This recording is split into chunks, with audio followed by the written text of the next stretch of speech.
בוקר טוב, שמי אפי מתתיהו, והבוקר 15/4/26 אני עם רב סרן בדימוס יואש קושניר בביתו שבקיבוץ המעפיל. יואש היה במלחמה טייס קיוק בטייסת 110 שברמת דוד. השתתף בדוגמן 5, תקיפת הטילים ברמת הגולן. יואש, ספר את הסיפור שלך ונתחיל ברקע המשפחתי. איפה ומתי נולדת, יואב? יואש. בוקר טוב, אני יואש קושניר, נולדתי ב-17/10/1952 בקיבוץ המעפיל, להוריי אלה וברקו קושניר.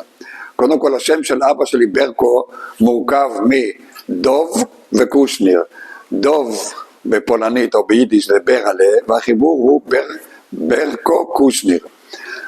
שניהם נולדו בפולין. אבא שלי נולד ביגלניצה על יד נהר שטרי בשנת 1914, ואמא שלי אלה נולדה בטורקה ב-1915.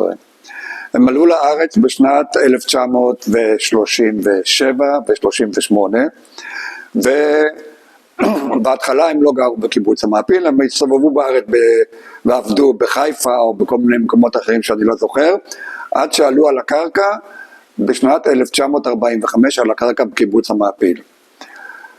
קודם כל, לגבי ההחלטה של ההורים, אנשים צעירים, בני 20 ומשהו, שהחליטו לעזוב הורים, לעזוב מדינה וללכת בעקבות איזה חלום ולבוא לארץ ישראל.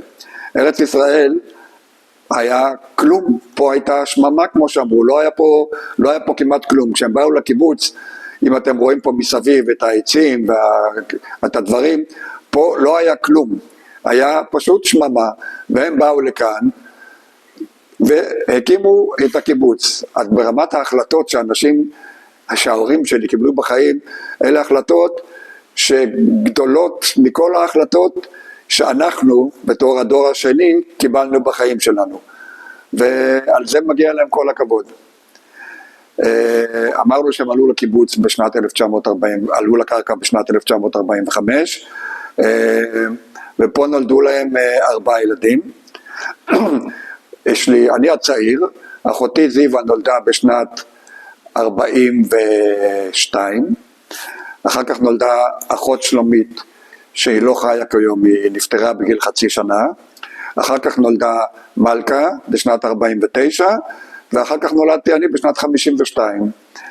מבין שלושתנו שעדיין חיים, זיווה אחותי חיה בקיבוץ, בת 82 כיום, מלכה חיה בתל אביב, ואני אני היום חי בקיבוץ המעפיל, אחרי שבאתי לקיבוץ לפני חודשיים, חייתי 32 שנים בקיסריה, והחלטנו, בגלל עניינים בריאותיים והגיל שלי, החלטנו לעבור לקיבוץ לבית בקומה אחת. עכשיו התאפשר לנו לעבור לגור בקיבוץ, כי ירשנו מהורינו את הדירה שלהם אחרי שהייתה פה הפרטה בקיבוץ. אני קניתי מאחיותיי את המקום הזה, ובניתי בית שמתאים לצרכיי הפיזיים וצרכיי המנטליים. זאת אומרת קומה אחת, חדר אחד גדול שאפשר לארח את הילדים לארוחת ערב שכולם, ילדים ונכדים שכולם יבואו, 2 חדרי שינה, וזהו, זה המקום שבו אנחנו גרים עכשיו. אני רוצה להחזיר אותך רגע לתחילת ההתיישבות של ההורים בקיבוץ. כן. מה אבא עשה בקיבוץ, מה אמא עשתה בקיבוץ, מה הם עבדו? בתחילת דרכם, אמא שלי הייתה אחות של הקיבוץ, בפולין היא למדה אחיות, אז היא הייתה אחות בקיבוץ. אבא שלי עבד בפרדס עד כמה שאני זוכר, ובמהלך חייו הוא היה הרבה פעמים פעיל במפ"ם. פעיל, או בתקופה הזאת, אנשים שהמפלגה לקחה אותם שיגור באיזה מקום בעיר ויציגו או ימלאו תפקיד על מנת למשוך אנשים שיצביעו למפלגה שלנו בבחירות שיבואו. מפ"ם בזמנו דרך אגב הייתה מפלגה מאוד גדולה, אני חושב שהייתה המפלגה השנייה בגודלה, לאט איבדה מגובהה ומזוהרה, והיום היום אין מפ"ם, מה שהכי קרוב אליהם אולי זה היה מרץ, והיום זה אולי יהיה משהו בדוגמה לדמוקרטים. אנחנו גדלנו, אני נולדתי לחינוך משותף כמובן, מגיל 3 ימים, ועד מגיל 3 ימים, באת מבית חולים, שמו אותך בבית הילדים. מי שטיפל בך היה המטפלות, ההורים היו רואים אותנו כ3 שעות ביום.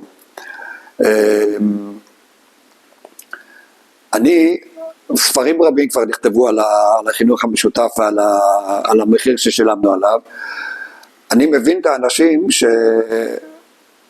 שהיה להם קשה החינוך המשותף. אני חוויתי את הילדות שלי ואחר כך גם את הנערות בתור תקופה מאוד טובה. לי היה טוב בקיבוץ. עכשיו אני יכול להגיד את זה משפט אחד שהוא מדבר בהמשך, שלמדנו בזמנו פילוסופיה, ואמר לי פעם איזה מרצה, הוא אמר לי, כשאתה רוצה להגיד לי מה היתרון של התיאוריה שאתה, או התוכנית שלך, אז בוא תגיד לי קודם כל מה המחיר שאתה משלם בגלל מה שאתה מחזיק. אנשים שהקימו את הקיבוץ ועשו את החינוך המשותף, אני לא יודע אם הם חשבו עד הסוף, או קשה גם לחשוב עד הסוף, אם הם חשבו עד הסוף מה המחיר של חינוך משותף, של ילדים שגרים בבתי ילדים, של ילדים שאין להם שום מקום בטוח בחיים. אתה נמצא כל הזמן בתוך איזה מאבק. אם אתם זוכרים את הספר של וויליאם גולדינג, שכחתי את השם שלו, בעל זבוב, שבזכותו הוא זכה לפרס נובל, מדובר שם על חיים בתוך קבוצת ילדים, וכמה אכזרי זה יכול להיות. אז אנחנו בקיבוץ חיינו בתוך קבוצת ילדים. אני מתאר לעצמי שיש אנשים שחוו את זה קשה ואולי גם אכזרי. אני לא חוויתי את זה בצורה כזאת, אבל אני מבין את האנשים שחוו את זה בצורה כזאת. בעצם לא ידעת משהו אחר. לא ידענו משהו אחר. אחר כך כשנולדו לנו ילדים, לא הבנו איך ההורים שלנו הסכימו לתת אותנו לחינוך המשותף. דרך אגב, אחותי שנפטרה בגיל 0.5 שנה, אמא שלי, שקראו לה שלומית, אמא שלי עד סוף ימיה האשימה את המטפלת במותה של הילדה, משום שהמטפלת אמרה שלא צריך לקחת אותה לבית חולים, ועד שאמא שלי לקחה אותה וחטפה אותה והלכה לבית חולים, זה כבר היה מאוחר. אני חושב, אני לא בטוח שנפטרה מאובדן נוזלים, ואובדן נוזלים זה דבר זה כלום, זה לא סיבה למות ממנו. אבל זה היה החינוך המשותף שלנו בקיבוץ. עד כיתה ו' גדלנו, היינו בבית ספר פה בקיבוץ, ומכיתה ז' עברנו לבית ספר מעיין, בית ספר משותף, שלמדו בו עין החורש ומעפיל. אני רוצה עוד כמה מילים ברשותך, על הילדות, לא הנערות בקיבוץ. מה זכור לך מהילדות הזאת? זכור לי שהבית של ההורים קודם כל היה בית שהוא יותר קטן, היה חדר אחד שלי, אני מתאר לעצמי שזה 12-15 מטר. כשהיית יוצא אחרי הצהריים לבית של ההורים או להורים, לא היה מקום להיות בו, אז תמיד הסתובבנו בתשעים והלכנו לבריכות דגים, והבחוץ היה הבית שלנו. עוד בילדות אני זוכר את הלילות שבו ישנו בבתי ילדים, והיו תמיד ילדים שהיו, גם אני לפעמים פחדתי, אבל לא היה למי לפנות. היו ילדים דרך אגב שהיו בורחים מהבית ילדים שלהם, מהבית ילדים שלנו, והולכים לבית של ההורים, וההורים ברוב עקרונותיהם היו מחזירים אותם בחזרה לישון בבית, לישון או לא לישון, או לשכב בפחד במיטתם בזמן אחרי שההורים החזירו אותם בחזרה למקום. אז החוויות שלי של הילדות היו חוויות, בסך הכל אני אסכם את זה בתור, היה טוב, היה בחוץ, היינו חבורת ילדים, ואני זוכר את זה בטוב. עברנו לבית ספר במעיין, אמרנו בעין החורש, שם בכלל, שם זה היה חבורת ילדים שהיה בבוקר היו מגיעים המורים והמטפלות, מעירים אותנו, הולכים לכיתה, לומדים כמה שלומדים. בשעה 1 היינו אחרי ארוחת צהריים, הייתה מסעית שהייתה לוקחת אותנו בחזרה לקיבוץ לעבודה, היינו עובדים פה בין שעה 1:30 עד 4 אחרי הצהריים בכל מיני בנוי, ביישום כותנה, בקטיף תפוזים, כל מיני כאלה דברים, ובשעה 5:30 היו מחזירים אותנו בחזרה למוסד, המוסד זה בית הספר האזורי שלנו, ושם היינו צריכים לעשות שיעורי בית, אבל בעיקר מה שהיינו עושים, היינו משחקים, כדורגל, כדורסל, חיים, וברגעים האחרונים של בערב, לפני שצריך ללכת לישון, היינו עושים את השיעורי בית למחרת, אם בכלל היינו עושים אותם. פעם בשבוע, בימי שלישי, היה לנו מה שנקרא, היינו נשארים עם ההורים עד 8 בערב, כאילו היינו באים לעבוד עד 4 ועד נשארים עם ההורים עד 8 בערב, ופעם בשבועיים או ב3 שבועות, היה מה שנקרא שבת נסיעות. זאת אומרת, ביום שישי היו מביאים אותנו לקיבוץ, והיינו נשארים פה עד שבת בערב, ואז בעצם היינו ישנים עם ההורים בבית שלהם. עוד סיפור קצת אישי מזה שישנו בבית של ההורים, אבא שלי בשנת, אני לא זוכר באיזה שנה, עוד שהקיבוץ היה בחיפה, הקיבוץ, האנשים שהקימו אחר כך את הקיבוץ היה בחיפה, הוא קיבל מה שנקרא שנת חופש, על מנת שיוכל לאסוף כסף ולשלוח לאבא שלו, על מנת שיוכל להגיע לארץ. אבא שלו קראו לו אשר. בשלב מסוים הוא קיבל הודעה שאבא שלו נרצח על ידי האוקראינים, ולא רק שהוא קיבל את ההודעה, אלא מישהו גם תיאר לו שהוא נרצח על ידי זה שהם רצחו אותו עם קלשונים. עד סוף ימיו היה מדי פעם מתעורר בלילה וצועק בלילה, כי הוא היה חולם על אבא שלו. ואני זוכר שבהלוויה של אבא שלי, שהיה איש נהדר אבא שלי, אז אמרתי לו, קראנו לו סבא, משום שהיה הסבא הראשון בקיבוץ, אמרתי לו, סבא, עכשיו אתה יכול לישון בשקט, החלומות לא יפריעו לך יותר. ההורים שלי באופן כללי, אמא שלי הייתה מזל אריה, הלה קושניר, שהיא, כזה מזל אריה זה יעני שולטים, אז במשפחה היא רצתה לשלוט, או היא שלטה בעצם. אני זוכר שכל פעם שהיה הנכדים הביאו איזה ציון, היא רצתה לדעת מה הציונים של הנכדים בבית ספר, והיא רצתה שהדברים יקרו כמו שהיא רוצה, ואריה, ואבא שלי, אני לא יודע איזה מזל הוא היה, הוא נולד בדצמבר, שאני לא יודע מה המזל בדיוק, אבל אבא שלי היה נשמה, כזה נשמה טובה, הוא הסתדר מצוין עם ילדים ונכדים, כאילו הדור הצעיר התחבר אליו. הוא נפטר, דרך אגב, נפטרו כשהיא הייתה בת 88 והוא היה בן 89, ועם נכדים, נינים עדיין, פה זה יהיה פדיחה אם אני לא אזכור, נינים עדיין אני חושב שלא היו להם, אבל 3 ילדים, נכדים ועניינים. זהו, זה הסיפור על ההורים שלי. מה עוד אתה זוכר מהנערות? איזה מקרה מיוחד, איזה טיול מיוחד? בנערות היינו בתנועת נוער השומר הצעיר.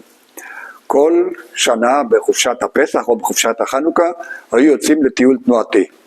טיול תנועתי זאת אומרת שאתה יוצא לאיזה 5 ימים, שאתה סוחב על גבך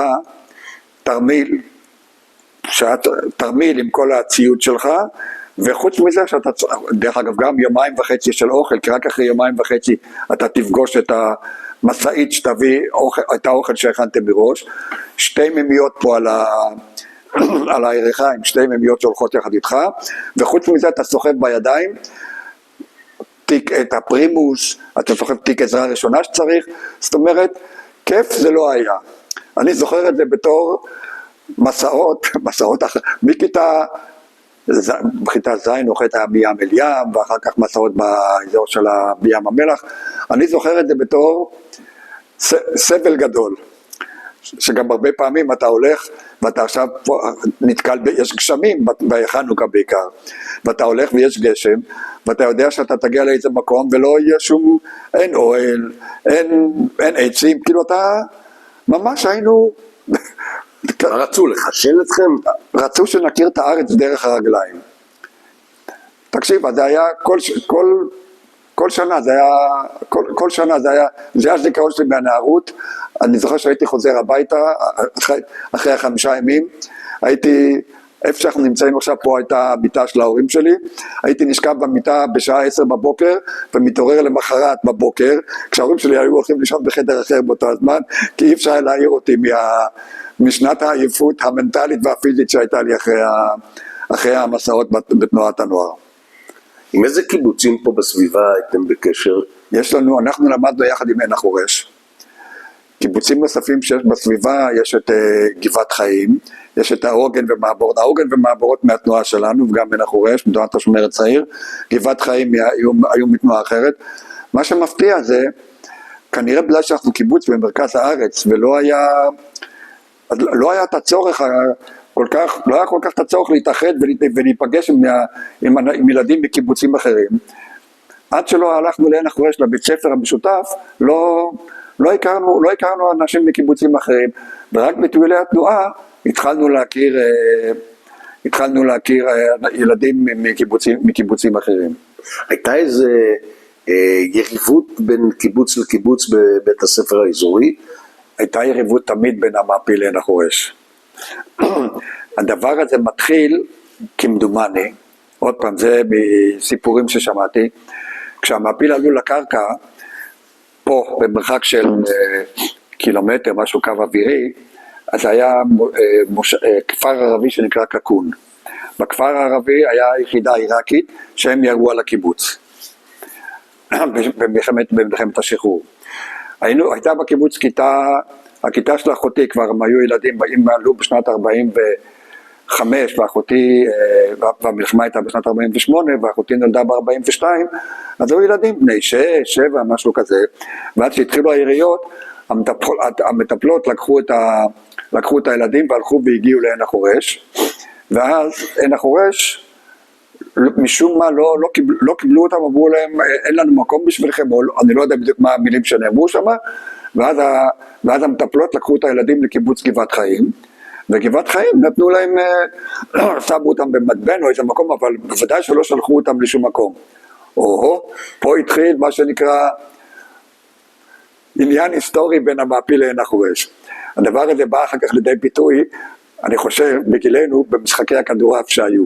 עין החורש היו קבוצה טובה, המעפיל היו קבוצה יותר טובה, אבל המשחקים לא תמיד ניצחנו אותם.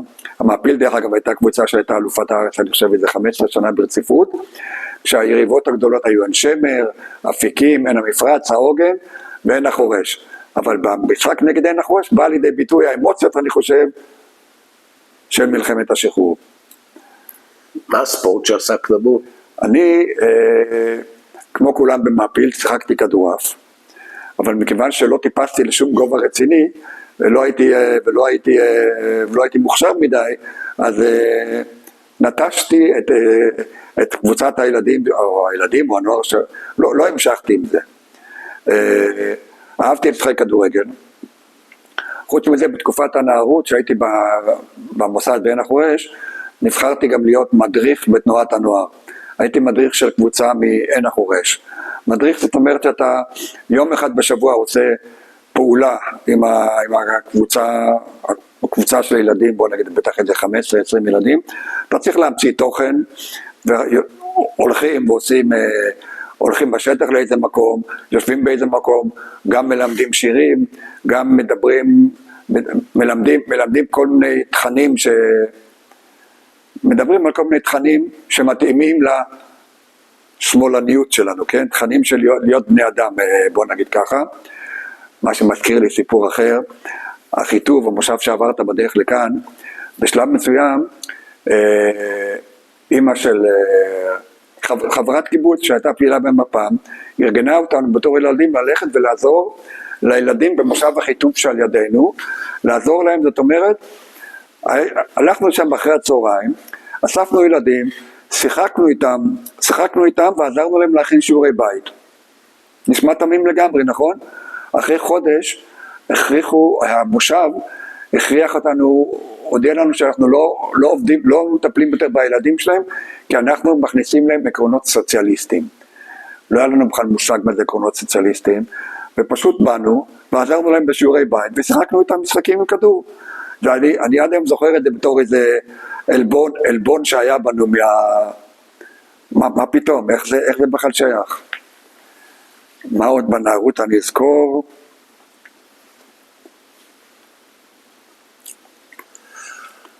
אנחנו מגיעים לאוקטובר 70, גיוס לצבא, רק נגיד שאוקטובר 70 זה גיוס של קיבוצניקים. לאן אתה רוצה להגיע בצבא? אז קודם כל התגייסתי ב-12/10 שנת 70. דרך אגב, רוב האירועים הגדולים שקרו לי בחיים היו באוקטובר. נולדתי, התגייסתי, נפצעתי. אני בטח גם אמות יום אחד בחודש אוקטובר. anyway, התגייסתי לקורס טייס. היינו גיוס... רגע, אני עוצר אותך. התגייסת לקורס טייס כי רצית, חלמת להיות טייס, או אמרו לך בגיוס, בוא תעשה מבדקים והתחלת לזרום עם העניין? אני רציתי להיות טייס. רציתי ללכת לקורס טייס. אצל בזמנו אנחנו התגייסנו ועשינו את הגיבוש. היום עשינו את הגיבוש לפני הגיוס, עשינו גיבוש. הגיבוש היה משהו כמו 7 ימים, משהו כזה, שהיינו כל מיני קבוצות שעשו כל מיני תרגילים והסתכלו, ואנשים הסתכלו עלינו ורשמו רשימות בצד. בסוף הגיבוש לקחו אותנו לאודיטוריום הגדול שם בחצרים, ואז עלה שם, אני לא זוכר מי, והקריא שמות. כל מי שהוא הקריא את שמו, ביקשו אותו שיצא החוצה. אני גם הייתי בין אלה שהקריאו את שמם ויצאתי החוצה.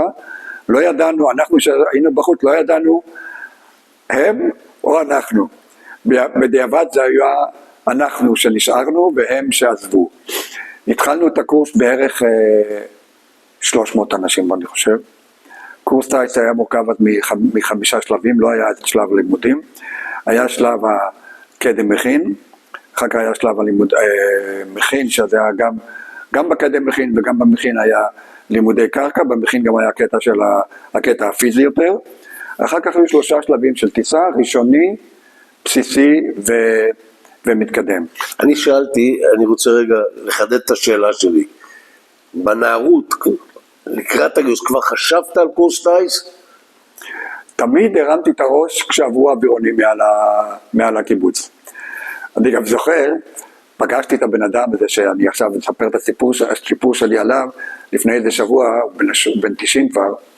היה יום אחד שהיינו במגרש משחקים בקיבוץ, ואנחנו רואים אווירון למעלה, נכנס לאיזה מין שחרור כזה, מצליח לצאת, עוד פעם שחרור, ואתה רואים את הטייס נוטש, וצונח שם איפשהו באזור של עין החורש. לקחנו את הרגליים שלנו, היינו ילדים בני 10, משהו כזה, והתחלנו לרוץ לשם, יחפים רצנו לשם, עכשיו תאר לך ילדים רצים 6 קילומטר בשדות, הגענו שם איפה שהמטוס בהר, הטייס כמובן כבר לא היה שם, אבל זה מה שאני זוכר עוד מהילדות.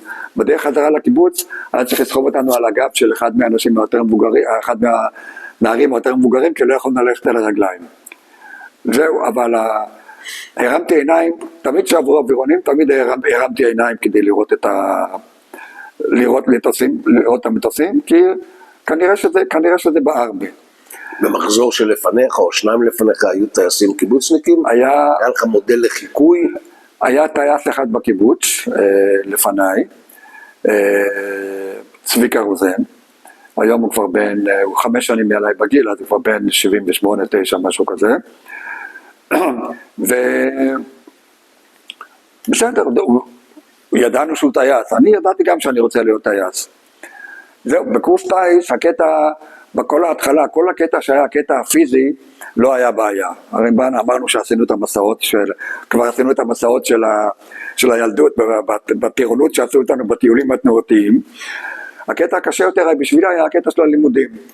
בי"ב אנחנו בכלל לא למדנו, הפסקנו ללמוד ובאנו לעבוד בענפים בקיבוץ, ככה שההתמודדות שלי מול הלימודים הייתה מאתגרת, בוא נגיד ככה.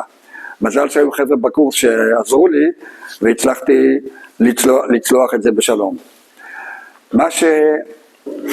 מה שמאפיין אצלי בקורס טייס, ואחר כך גם יאפיין את המשך הקריירה שלי, זה הקטע שאני קורא אובדני מנוע. יש לי רקורד נהדר של מנועים שהולכים לי. מנוע שנגרס או מתקלקל באוויר. עכשיו זה לא אוטו שאתה שם פארקינג והופ עומדים מתקנים, לא, אנחנו באוויר. הקטע הכי לפני התאונה שהייתה לי, הקטע הכי מאתגר היה טיסת, כשאתה עושה קורס טייס, אנשים עושים סולו בין טיסה 20 ל-25 משהו כזה, אתה עושה שיעור עם המדריך, עד שהוא מחליט שאתה יכול לעשות סולו, טיסת סולו זה כמובן עניין, פעם ראשונה שאתה יושב בתא מטוס פוגה מגיסטר היה, אתה יושב בתא קדמי ומאחוריך לא יושב הבן אדם שאתה הכניס לך את כל הביטחון, היה לך ביטחון שהכל יהיה בסדר. אז אני עשיתי סולו כשעשיתי, אני לא זוכר בטיסה 22, משהו כזה, ואחר כך, אחרי שאתה עושה סולו הקפות, זה שאתה עושה המראות ונחיתות. בשלב מסוים אתה יוצא למה שנקרא סולו שטח. סולו שטח, אתה יוצא לאזור אימונים, היינו אז באל-עריש, עושה כל מיני תרגולים שאמרו לך לתרגל, וחוזר בחזרה לנחיתה. השעה היא 6 בערב, ואנחנו נמצאים באל-עריש, ואני עושה את ההקפה הנחיתה, בא לי לנחות על מסלול, שם זה המסלול 3-5 אם אני לא טועה, אתה בא, אתה נוחת, אתה פותח מנוע, ממריא בחזרה, עושה עוד הקפה, אמור לעשות עוד הקפה, ונחות עוד פעם לאחרונה מה שנקרא. נוחת, פותח מנוע להמראה הבאה, חוטף ציפור במנוע, ציפור במנוע שמאל. מי שטס אז בפוגות יודע שמנוע שמאל הוא המנוע שאחראי על המערכות ההידראוליות של המטוס. עכשיו אני מזכיר, אני טיסה 25 בכל חיי, כן? אני מצליח, יש שם נורית אש, והנורית אש נדלקת, אז אני סוגר את המצערת, המנוע סוגר את המצערת של מנוע שמאל, לא מקפל את הגלגלים והמדפים, כי יודע שזה המערכת ההידראולית, שאני אחר כך לא יהיה לי איך להוריד אותם או משהו כזה. ואז אני מסתכל קדימה, אני רואה את המהירות שלי, לא יאמינו לי שאני זוכר את המהירויות. המהירות שלי הייתה 92 קשר, והמהירות של האובדן שליטה היא 89 קשר, ואני רואה שאני הולך להיכנס בתוך החדר אוכל, שבו החבר'ה כבר אוכלים ארוחת ערב. מה לעשות? פותח את המנוע המגרגר, מקפל את הגלגלים מדפים, עולה לגובה, ועם הרוח בהקפה, סוגר את המנוע לסרק, כמובן אני בלחץ, ומישהו מדבר עם המגדל, ואני אומר לו, תעיף אותו מהקשר, או לא זוכר איך אני מתבטא, ומצליח לנחות בשלום. ותמיד זה באירוע רב ראש, בטיסה 25 בקורס טייס, שיהיה לך דבר כזה. אני זוכר שלמחרת שהמדריך שלי הגיע לאל-עריש, הוא לא היה באותו יום, אז הוא הגיע, קראו לו פדות, צבי פדות, הוא אחר כך נהרג בתאונה של הפנטום, הוא היה מדריך נהדר של איש יקר היה, ואז אני בא אליו, אני חניך והוא מדריך, ואני אומר לו, תגיד, אם הולך לך מנוע בגובה, בהקפה בגובה, מנוע שמאל בגובה 2 מטר, מה אתה עושה? ואז אני ככה מסתכל על השעון, אז הוא לא עונה, וכעבור איזה 10-20 שניות הוא שואל אותי, תגיד, מה אתה בוחן אותי? ואני אומר לו, כן, אתה מבין, איזה קצת שחצנות בשביל אחד שזה, אבל הוא ידע איך לאכול אותי הבחור הזה. זה האירוע הראשון שלי של אובדן מנוע בשלב כזה מוקדם של הקורס טייס. אובדן מנוע הבא כבר יהיה במתקדם, בטיסות לילה, שגם כן עושים מקפות, אני בסולו, ונדלקת נורית שמן במנוע. נורית שמן במנוע, צריכים, אני לא זוכר, אם לא זוכר, צריכים לחבות אותו, או לזרוק אותו לסרק, אני מדווח, מי שנמצא במגדל היה אז המפקד טייסת, אז נכנס להקפה, והוא תעשה ככה, תעשה ככה, תעשה ככה, תעשה ככה, עד שהוא גמר להגיד את כל התעשה ככה, כבר נחתתי בשלום והכל בסדר. אז זה שני האובדני מנוע שהיו לי בקורס טייס. זה נדיר שקורה לחניך בקורס טייס 2 אובדני מנוע. יכול להיות. תראה, אני לא יודע מה קרה לאנשים אחרים, המנועים אז היו מנועים להיכנס לציפור, זה נדיר שנכנס לציפור, ואם זה מנוע שהולך בגלל תקלה, אולי זה קורה יותר, אני לא יודע. זהו, נגמר קורס טייס בשנת 72. אתה כבר גמרת את קורס טייס, אני רוצה, חוץ מאובדני מנוע, זו חוויה נוספת, לא שאובדני מנוע זה לא חוויה, אבל היה עוד איזה חוויות עם החבר'ה, בניווטים, משהו? קודם כל, היינו קורס של קיבוצניקים, גם עירונים היו, כן, אבל היינו הרבה קיבוצניקים. זה היה אווירה, היינו קבוצה היינו קבוצה נהדרת של אנשים, תומכת, אנחנו נפגשים עד היום, יש לנו מלא חברים, אנחנו חברים אחד של השני, הנה לפני כמה ימים היו פה שני חברים מקורס טיס שלי, באו לבקר עם אנשים שלהם, לראות את הבית החדש שבנינו, אני ואשתי, הייתה אווירה תומכת, כל פעם שהיה גם, היו עושים לנו קאדרים, קאדר, בתקופה הזאת היה קאדרים, כן, מי שלא יודע, זה שתוך 5 דקות התייצבו על איזה מקום, בגדי ספורט, יאללה, תתחילו, אתם הולכים לעשות למזל, מסע אלונקות, או whatever אתה עושה. שמע, את הכל לקחנו בצחוק. כאילו, מבחינת, קודם כל הדברים שהיו פיזיים, לא היו קשים לנו יותר מדי. ואני זוכר שלקחנו את רוב הדברים באווירה טובה. כן, זה עזר מאוד לעבור את קורס טיס בשלום. סיימנו קורס טיס ביולי 72, שבוע חופש, ועכשיו הוצבנו בשתי טייסות. חלק מהקורס הלך לחצור לטייסת אורגנים, ואני עם עוד 10 חבר'ה הלכנו לרמת דוד, לטייסת 109, לשלב שנקרא עוד תהיו, מה שנקרא, אנחנו אמרנו עוד תהיו בעברית, אבל זה Operation Training Unit, עוד תהיו. השלב הזה נמשך 4 חודשים, שבו אתה טס במטוס שהוא תחום אחר לגמרי. אני זוכר את הטיסה הראשונה שעשיתי על איזה מטוס? מטוס סקייוק, סליחה. טיסה הראשונה שעשיתי על מטוס סקייוק, יושב מדריך מאחוריך, ואתה אחרי שלא טסת בערך מאז קורס טיס, לפחות חודש לא טסנו, כי אתה שבוע חופש, עוד לימודי קרקע ועניינים, אני יושב על המוטות בתא הקדמי, ומאחוריי יושב המדריך, פותחים מנוע, ואני חושב שעד גובה 2,000 רגל, כאילו, בכלל לא, לקח לי זמן להבין איפה אני נמצא. עכשיו, אנחנו בסקייוק היינו עם מדריכים מאחורה, שהמצב הוא הרבה יותר פשוט, או יותר קל, מאשר החבר'ה שהלכו לאורגנים, שבאורגנים לא היה כיסא מאחורה למדריך. הטיסה הראשונה שהם עשו אחרי קורס טיס, ואחרי שלא תעשו הרבה זמן, ועברו למטוס חדש, הרבה יותר מתקדם, הייתה סולו. שזה אתגר רציני. תעצבות, כל הקורס עבר את זה בשלום. בכל מקרה, אנחנו היינו 10 אנשים בטייסת 109, שנת 79, אחרי 4 חודשים, העבירו אותנו לטייסת סקייוק 110, טייסת סקייוק ברמת דוד, השכנים. היו ברמת דוד 4 טייסות, מיראז', פנטום ו2 טייסות סקייוק. זהו, פה אתה מתחיל את הקריירה שלך בתור טייס, אנחנו נהפכים לטייסים מבצעיים אחרי 8 חודשים ב-110, אני מתאר לעצמי שנהפכים לטייסים מבצעיים, כאשר המלחמה מגיעה באוקטובר 73, כשאנחנו תקופה שלישית מה שנקרא, זאת אומרת שאנחנו כבר טייסים מבצעיים, מספרי 2, לא מספרי מובילים, זה מספרי 1 או 3, אנחנו מספרי 2 ו-4, כי אנחנו בשלב הראשון היינו הקורס הכי צעיר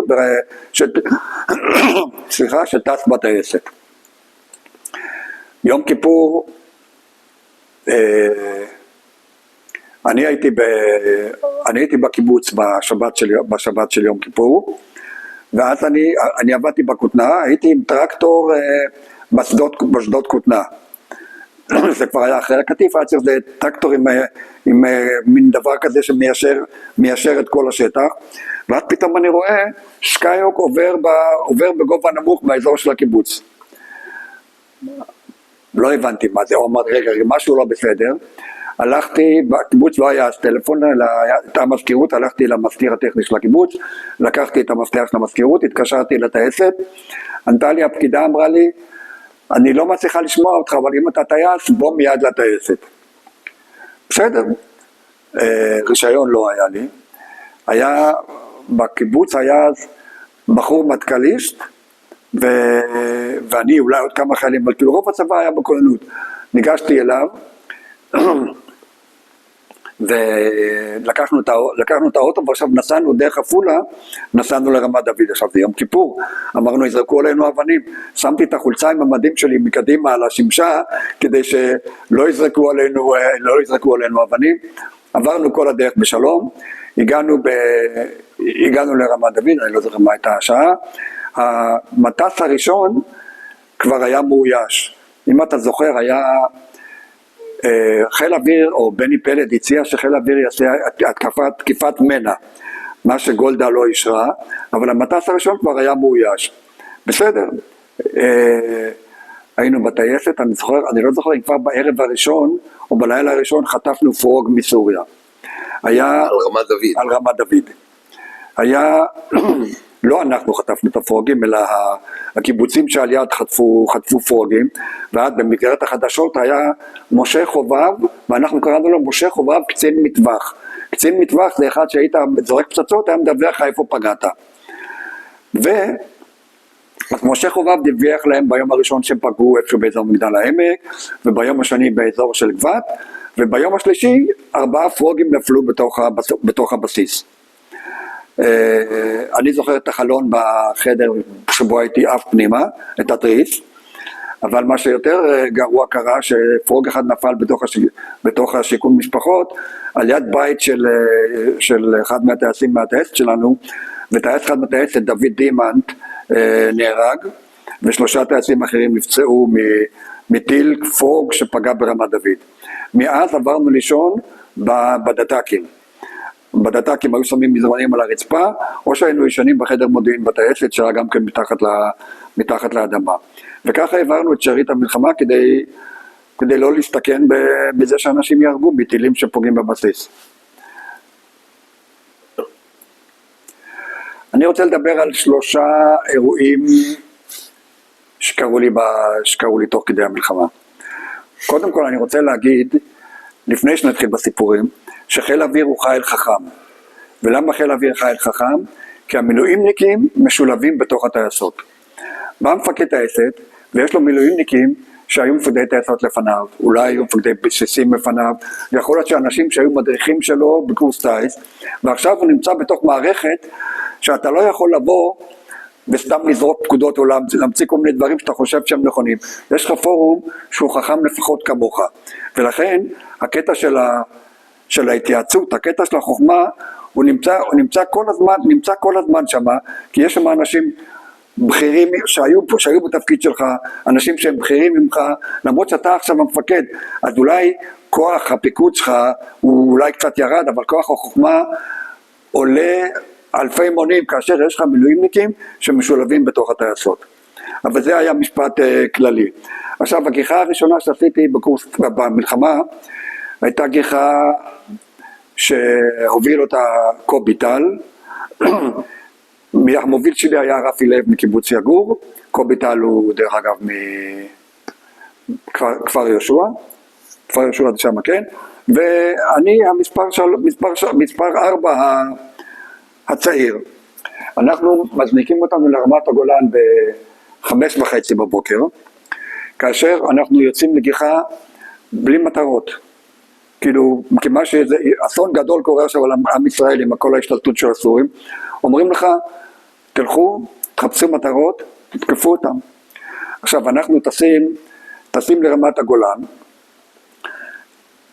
בוא נגיד, אנחנו עושים פס בגובה של איזה, נגיד 600-700 רגל במהירות 350 קשר, שזה מהירות מאוד נמוכה, והגובה הזה הוא גובה בדיוק שכל טיל משוגר יכול לפגוע בך, ואנחנו הולכים בגובה הזה במהירות לא מספיק גבוהה, כדי לחפש מטרות.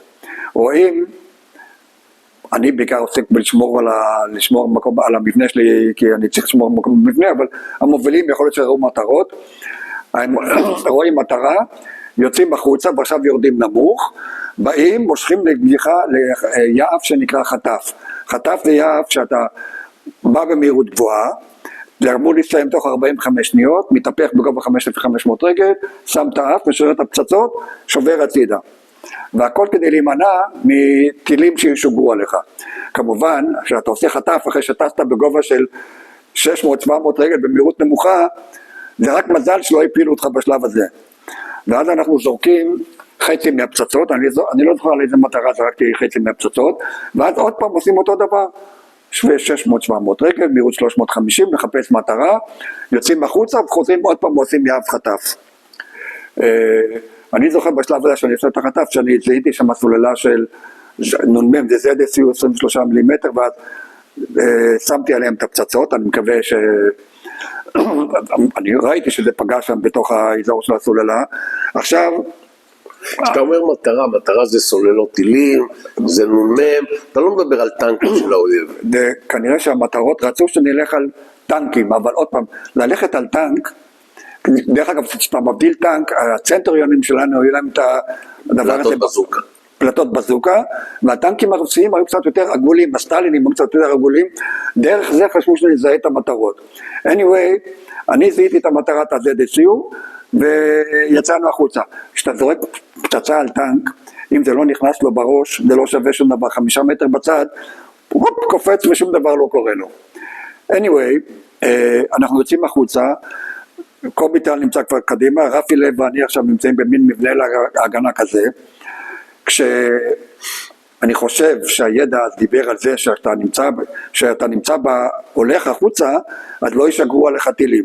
עכשיו לא טסנו במהירות גבוהה מדי, לא טסנו נמוך מדי, טסנו ככה נגיד בגובה 500 רגל או לא יודע מה, במהירות 400 קשר אולי, ואז פתאום אני מסתכל שמאלה ואני רואה האווירון שלו התפוצץ, של רפי לב.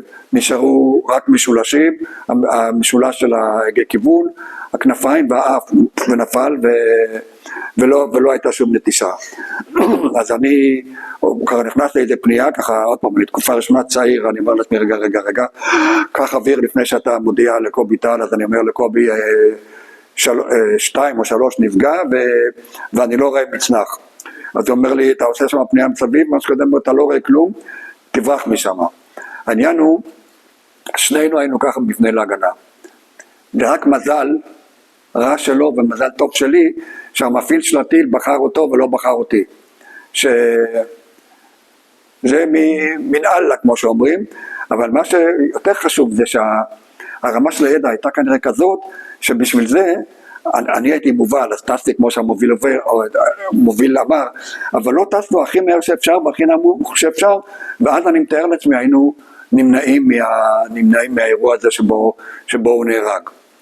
לימים יצרתי קשר, המשפחה של רפי לב יצרה איתי קשר בקיבוץ יגור, והבן של אחיו, שהוא היה משהו באיתור נהדרים, הוא רצה לראות מה בדיוק קרה ברמת הגולה עם האווירון של הדוד שלו. הוא קיבל מענף נפגעים בחיל אוויר או איתור נהדרים את המקום הנ"צ הכללי, הוא התחיל ללכת, ואז הוא מצא יום אחד אלמנט שנקרא קומר. קומר הייתה המערכת שהתריעה לנו על זה ששוגר עלינו טיל, והקומר היה בקוקפיט, פה על ידך בקוקפיט. אמרתי לו, שמע, פה זה המקום שהאף נפל, מפה לך 300 מטר לכל צד, לך חצי קילומטר אחורה, מה שתמצא זה של רפי. לא תאמין איזה דברים הוא מצא. הוא מצא, קודם כל הוא מצא את החלקים גדולים יותר של המטוס, מצאנו אפילו את הזנב של הטיל SA-6 שהפיל אותו. מצא שם כל מיני כלי נשק של קלצ'ניקובים. בסופו של דבר הוא מצא את השעון של רפי, שעל השעון רואים את השעה שבה הוא נהרג, 5:55 בבוקר. עכשיו, חוץ מזה הוא מצא גם את הרצועה. הרצועה הייתה שהוא קיבל בשנת 61 מהמשפחה של אשתו, שיש שם, כתוב שם, לרפי לב, בסיום קורס טיס, משהו כזה. עכשיו, לא להאמין, אתה יודע שאתה מסתובב ברמת הגולן הענקית הזאת, הבן אדם שנטש מטוס, ואת זה הוא מצא.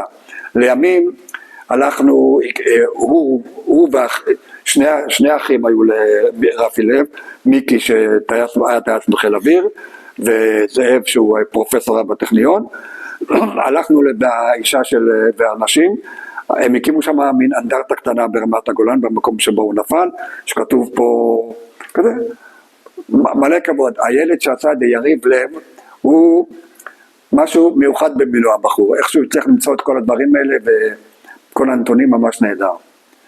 אז זאת הייתה הגיחה הראשונה שסוגרת את רפי לב עם הדברים שנמצאו לפני אולי 5 שנים, אולי שזה נמצא. הגיחה השנייה תהיה גיחת דוגמן 5. דוגמן 5 היא הגיחה שמפורסמת בכל חיל אוויר בתור הכישלון הכי גדול, שבו הלכו לתקוף את מערך הטילים הסורי. אני חושב שפגעו בסוללה אחד, נפלו, אני לא זוכר כמה מטוסים נפלו ונהרגו הרבה טייסים. הטייסת שלנו, המומחיות שלה הייתה לשגר טילי אגרוף, קראו לזה בחיל האוויר, זה טילי שרייק. טיל שרייק, אתה משגר אותו במין צורה כזאת, הוא אמור להיכנס לתוך איזה מין סל כזה, הרי כל סוללה שמשדרת, יש לה מין עונת שידור כזאת.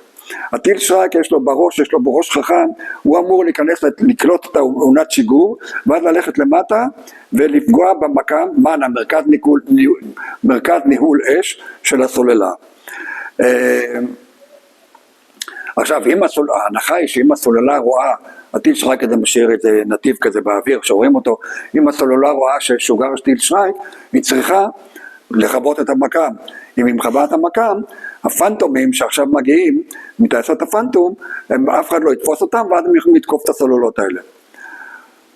כל זה טוב, אם הסוללות נמצאות במקום שאתה חושב שהן נמצאות, והסוללות לא היו במקום שבו חשבו שהן נמצאות. בכל מקרה, אנחנו היינו חבורה של איזה, אני לא זוכר, 5 או 6 חבר'ה, שיצאנו לשגר את השרייק.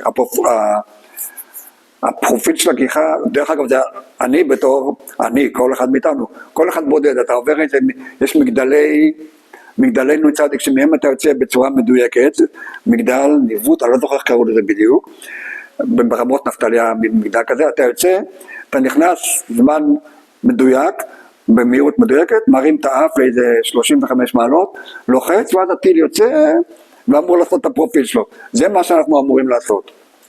אני זוכר, עכשיו תזכור שאני תקופה שלישית ילד, שעוד לא עשה שום גיחת סולו, אף פעם אתה לא עושה גיחות סולו במלחמה, בכלל בגיחה מבצעית. גיחה מבצעית שנייה שלי, אתה נכנס, אם אני זוכר נכון את המספרים, 1:48 לתוך סוריה בגובה נמוך בודד, מרים את האף, תוך כדי זה שאני מרים פה את האף, אני קצת לפני כן, אני רואה שעברתי פה על יד איזה סוללה, bear in mind, כמו שאתה אמרת, תזכור את זה בראש, מרים פה את האף ל-35 מעלות, לוחץ, והטיל לא יוצא. אני אומר, מה, אני אידיוט, לא הפעלתי את המפסק, בחימוש, מסתכל, המפסק מופעל, מפסיק, מפעיל, לוחץ, הטיל לא יוצא. עכשיו, מכיוון שאתה אמור להיות פה זמן מינימלי ולברוח, מכיוון שכבר הייתי פה יותר מדי זמן, כבר עליתי הרבה יותר גבוה, ואז אמרתי, מצב מסוגן, התהפכתי ועשיתי מה שקרה ספליטס, זה ככה עם ג'י גבוה, בתוך הספליטס הזה כבר עבר פה איזה טיל שהסוללה שגרה, יצאתי בשלום, הגעתי בחזרה לבסיס. מטוס שנוחת וטיל לא שוגר, אתה עומד בקצה של המסלול מול המוחרק בערך העמידותי, ועד שיבוא מכונאי כדי לוודא שהפלאג של הטיל, לנתק את הפלאג של הטיל, שהטיל לא ישוגר במקרה בשום מקום אחר. הגיע המכונאי וגילה שאני טסתי עם טיל עם פלאג משוחרר. אתה מבין? כל הסיכון וכל השטויות וכל הדברים. עכשיו יכול להיות שהפלאג לא היה מחובר, הפלאג כנראה לא היה מחובר טוב, והוא השתחרר בקפיצות של הטיסה ועניינים. אז זו הייתה הטיסה שלי תרומתי הצנועה והלא אפקטיבית, או בעצם תרומתה של טייסת 110 לדוגמן 5. התקיפה הבאה המשמעותית שהשתתפתי בה, הייתה תקיפת הטילים בקנטרה. זה היה ב-18 באוקטובר, אני זוכר את התאריך כי זה היה יום אחד אחרי היום הולדת שלי, ואמרתי, זה מאוד יהיה לא סקסי למות יום אחד אחרי היום הולדת שלי. בכל זאת, התקיפה הזאת הייתה תקיפה של 6 צוללות טילים שהיו באזור של קנטרה, כשהחקר ביצועים בחיל האוויר תמיד אמר לנו שעל כל צוללת טילים ייפול מטוס אחד. בסופו של דבר זה מה שקרה. בכל מקרה המציאו במטה, שהוא לא, המטה שהיה קצת לא מחובר לטייסות ולא מחובר לטייסות הסקארק, בטח המציאו גיחה שנקראת חטף מושהה. אם פה היינו מטפסים לגובה 5,500 מטפחים ותוקפים, הם פה רצו שנטפס עד לגובה 12,000 רגל. פנטום, שהוא מטוס חזק ויש לו מבהירים, אולי בשבילו זה יכול להתאים. עכשיו הפנטום, את הפטנט הזה המציאו חטף משה, כי הפנטומים היו נפגעים מהנקל והנ"מ, והם היו פחות עמידים אני חושב מהמטוס סקאיוק. אנחנו היינו חוטפים טילי זרת, S7 בעניינים, והמטוסים שלנו לא... היו מצליחים לנחות פגועים, אבל בשבילנו לעלות לגובה 12,000 רגל, זה בכלל לא חטף, תמיד בשלב מסוים אתה פשוט טיפוס, אתה טס, 10 דקות אתה טס עד כדי להגיע לגובה. המוביל שלי היה עמי רונן, הוא טוען שאנחנו טיפסנו עד גובה 12,000 רגל ונכנסנו, אני חושב שאנחנו טיפס בגובה 8 כבר, שמנו את האף למטה ונכנסנו על המטרה.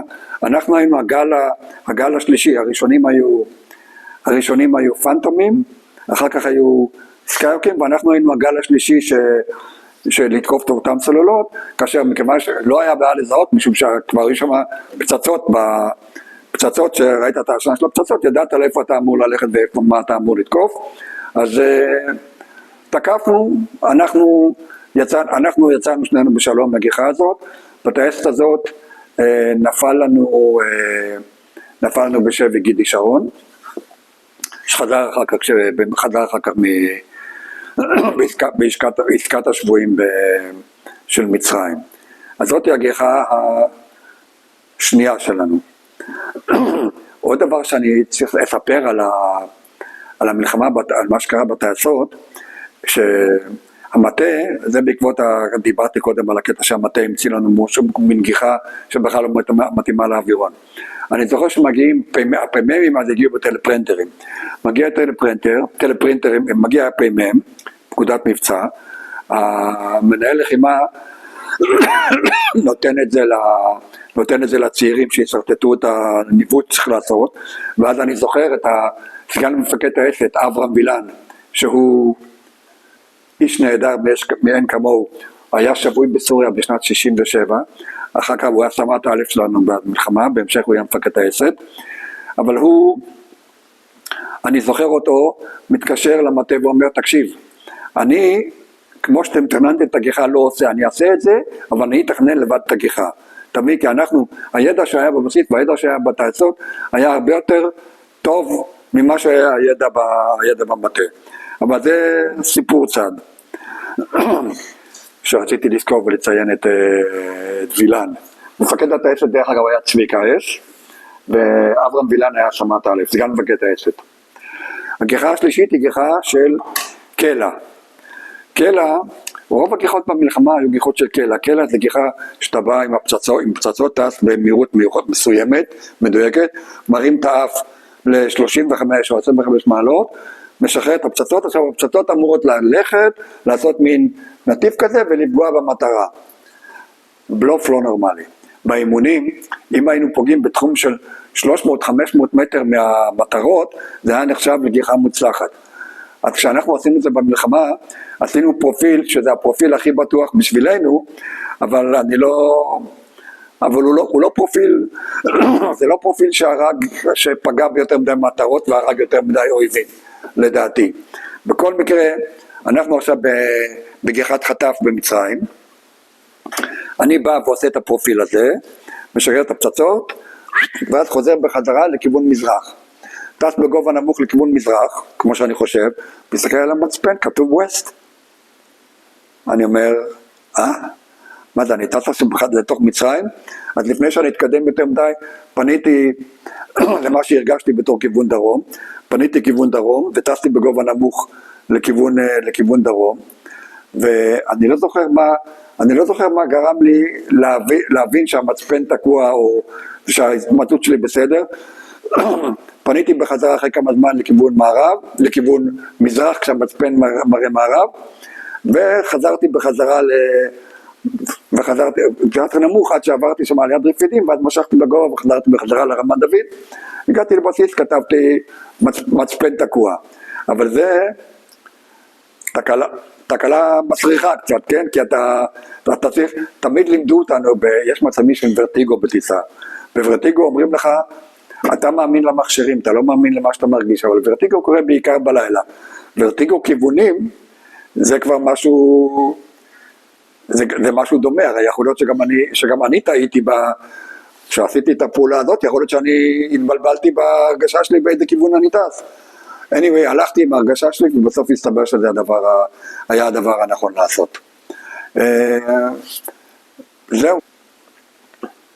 איזה סוגי מטרות היה לכם בעיקר בגזרה הדרומית, או עזרה לכוחות הקרקע? בגזרה הדרומית, בהתחלת המלחמה תקפנו את הגשרים. גשר זה גשר גלילים של רוחב 10 מטר, אולי 8 מטר, אני לא יודע. לפגוע בו, זה אתה פוגע וכעבור רגע הוא מתקן אותו.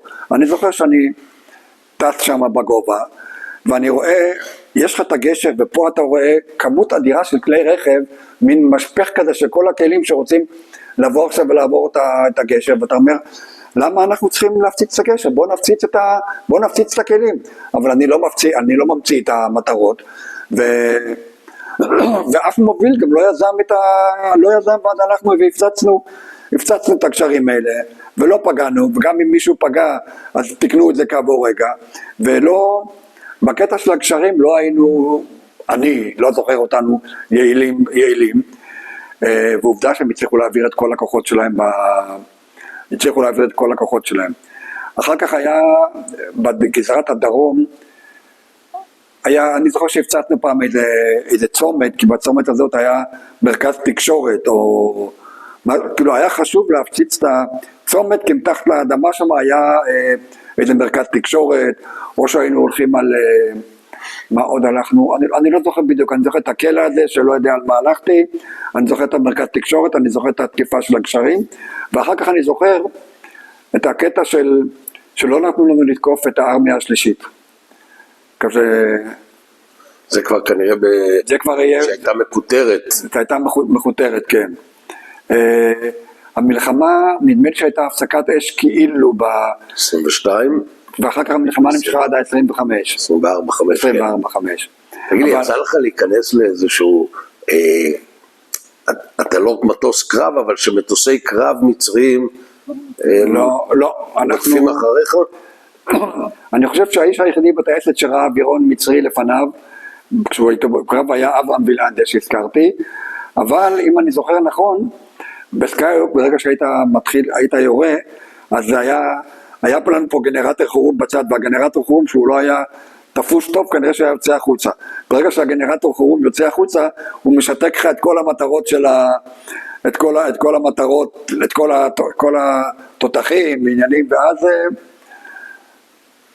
יצא גנרטור חירום, וזה המקרה היחידי שאני זוכר שהיה בטייסת של מישהו שכמעט הפיל אווירון ערבי במצרים. הסקיוק, סליחה, אני לא איש חיל האוויר, אבל אני שואל, הסקיוק יש לו פצצות, יש לו תותחים, אין לו טילים לקרבות אוויר. אתה יכול לשים עליו גם טילים. והיו טילים על הסקיוקים במלחמה? אני זוכר פעם אחת, יכול להיות, אני לא יודע אם זה היה במלחמה או אולי אחרי, אני זוכר שאני עושה, שמעלים אותנו לאוויר, לעשות הגנת הבסיס, שזה היה מטוס שהיה עם 2 טילים. תקשיב, לא התאמנו בטילים עד אז, אני לא התאמנתי עד אז בטילים בחיים, פשוט טסנו מסביב לבסיס במהירות גבוהה, פן ושמא יבוא איזה אווירון אויב, אנחנו הסקייקים אמורים לטפל בו, משום מה זה כרגע קפץ לי, לא יודע מאיפה זה הגיע לי. כלומר, אתה טייס סקיוק, תפקידו של הסקיוק זה הפצצה, ואנחנו מתאמנים בהפצצות, במטווחים, כן. קרבות אוויר לא מענייננו. לא, אנחנו מתאמנים גם בקרבות אוויר, וזה הטיסות הכי מעניינות שיש לנו בקורס טייס, ובעצם זה מביא לידי ביטוי את היכולת המרחבית שלך, והיכולת שלך להתייחס למטוס אחר בשמיים, ולראות מי טייס יותר טוב, כאילו בקרבות אוויר. דרך אגב, בקרבות אוויר של אז, שונים לגמרי מהיום. היום מטוס לא יוריד מהירות, כי הוא יוריד מהירות, יפגעו בו, הוא הרבה יותר פגיע. ואנחנו היינו משתוללים וטסים במהירויות נמוכות, וזה היה קרב אוויר מדגם אחר, מה שכבר היום לא קיים. אז מהבחינה הזאת, האופי של המטרות במצרים, אני לא זוכר אופי מיוחד. יצא לכם בימים הראשונים לסייע למעוזים, הלוא הם צעקו אוויר וארטילריה, כלומר רצו סיוע, הם היו מותקפים. אני חושב, אני לא זוכר. אני לא זוכר מה עשינו בימים הראשונים, אני זוכר את הגיחות ברמה. תראה, היו גם גיחות, כשהסורים הגיעו ממש בירידות לשם, מטוסים מהטייסת יצאו עם נפלם. עם נפלם זה חבית של דלק, כאשר אתה צריך לטוס בגובה של 10 מטר, ואז אתה משחרר את החבית, והחבית הולכת ונתקלת בטנק, ואז היא מדליקה אותו. אבל אתה טס בפרופיל כל כך מסכן, שכל דרר של חירניק או כל דבר עושה בחורים. הרבה מטוסים חזרו פגועים, אבל עשו גיחות נפלם כדי לעצור את הסורים. עוד מה שאני זוכר, עכשיו קופצות לגיחות, היה את החרמון הסורי, ואנחנו, אני זוכר שזרקנו עליו נפלם. לזרוק נפלם מגובה, כאילו אני לא יודע מי חישב את הפרופיל האווירודינמי, איך זה ילך ואיך הפצצות יפגעו במקום, אבל עשינו מה שאמרו לנו, היה לנו כוונת שאתה יכולת לכוון אותה, ולפי זה זרקנו את הפצצות. לפי הפצצות, אני זוכר גם שהיה, אפרופו היום מדברים על פצצות מצרר. פצצות מצרר היו גם אז, פצצות מצרר נגד בני אדם, והיו פצצות מצרר נגד טנקים. פצצת מצרר נגד טנקים, יש לה מין ראש כזה חודר, איך אתם קוראים? יש פגז חודר, משהו כזה אצלכם בטנק. חלול. אמור להיכנס, זה אמור להגיע לטנק מלמעלה, זאת אומרת זה מתפזר בצורה רחבה. אם אני זוכר נכון, אצלנו בבסיס, כעבור שבוע אני חושב שכבר לא היו, קראו לזה מצוק, מצרר מצוק קראו לזה, כל המצוקים נגד טנקים כבר לא היו, כבר נגמרו בבסיס, והיינו צריכים ללכת עם פצצות 100 קילו ישנות, או פצצות לא חכמות, בוא נגיד ככה. יש מסתיימת המלחמה, איפה זה תופס אותך? מה אתה עושה? קודם כל, המלחמה הסתיימה, אנחנו בטייסת, אני חושב שנפלו 14 מטוסים, ונהרגו 7 אנשים בטייסת, או כולל זוריק, שהיה מפקד הבסיס, שהוא טס בטייסת והוא נהרג. ועכשיו סוף תקופה, ואז אנחנו שולחים אותנו חלק מאיתנו שולחים לבית ספר להדרכה, וחלק הולך, הטייסים היותר טובים הולכים למטוסים מתקדמים יותר, לפנטומים ומיראז'ים. אז אני הלכתי לבית ספר לטיסה, שבית ספר לטיסה אתה עושה קורס מדריכי טיסה, גם בקורס מדריכי טיסה שאמרו להיות 4 חודשים, אני זוכר שאצלנו היה רק חודשיים, כולל הקפצות כל מיני כוננויות, שפתאום באמצע הלילה כולם לעלות על דקוטות או נורדים, ולנסוע בחזרה לבסיס, וסיימתי קורס מדרת, ואז החליטו לעשות ניסיון ולתת לטייס סקייוק להיות מדריך בטייסת הנווטים. טייסת אמנת, הטייסת שמכשירה נווטים, ובחרו אותי לעשות את הדבר הזה. זה צ'ופר לא נורמלי. כשאתה מדריך חניכים בשלבים של ראשוני, בסיסי, הם צריכים להניע את המנוע, והם צריכים עכשיו להסיע לעמדת המראה, והכל לוקח הרבה יותר זמן, כל הגיחות יותר ארוכות, כל המנהלות שמסביב הן הרבה יותר ארוכות. באמנת, אתה אומר לבחור, הוא יושב מאחורה, כן?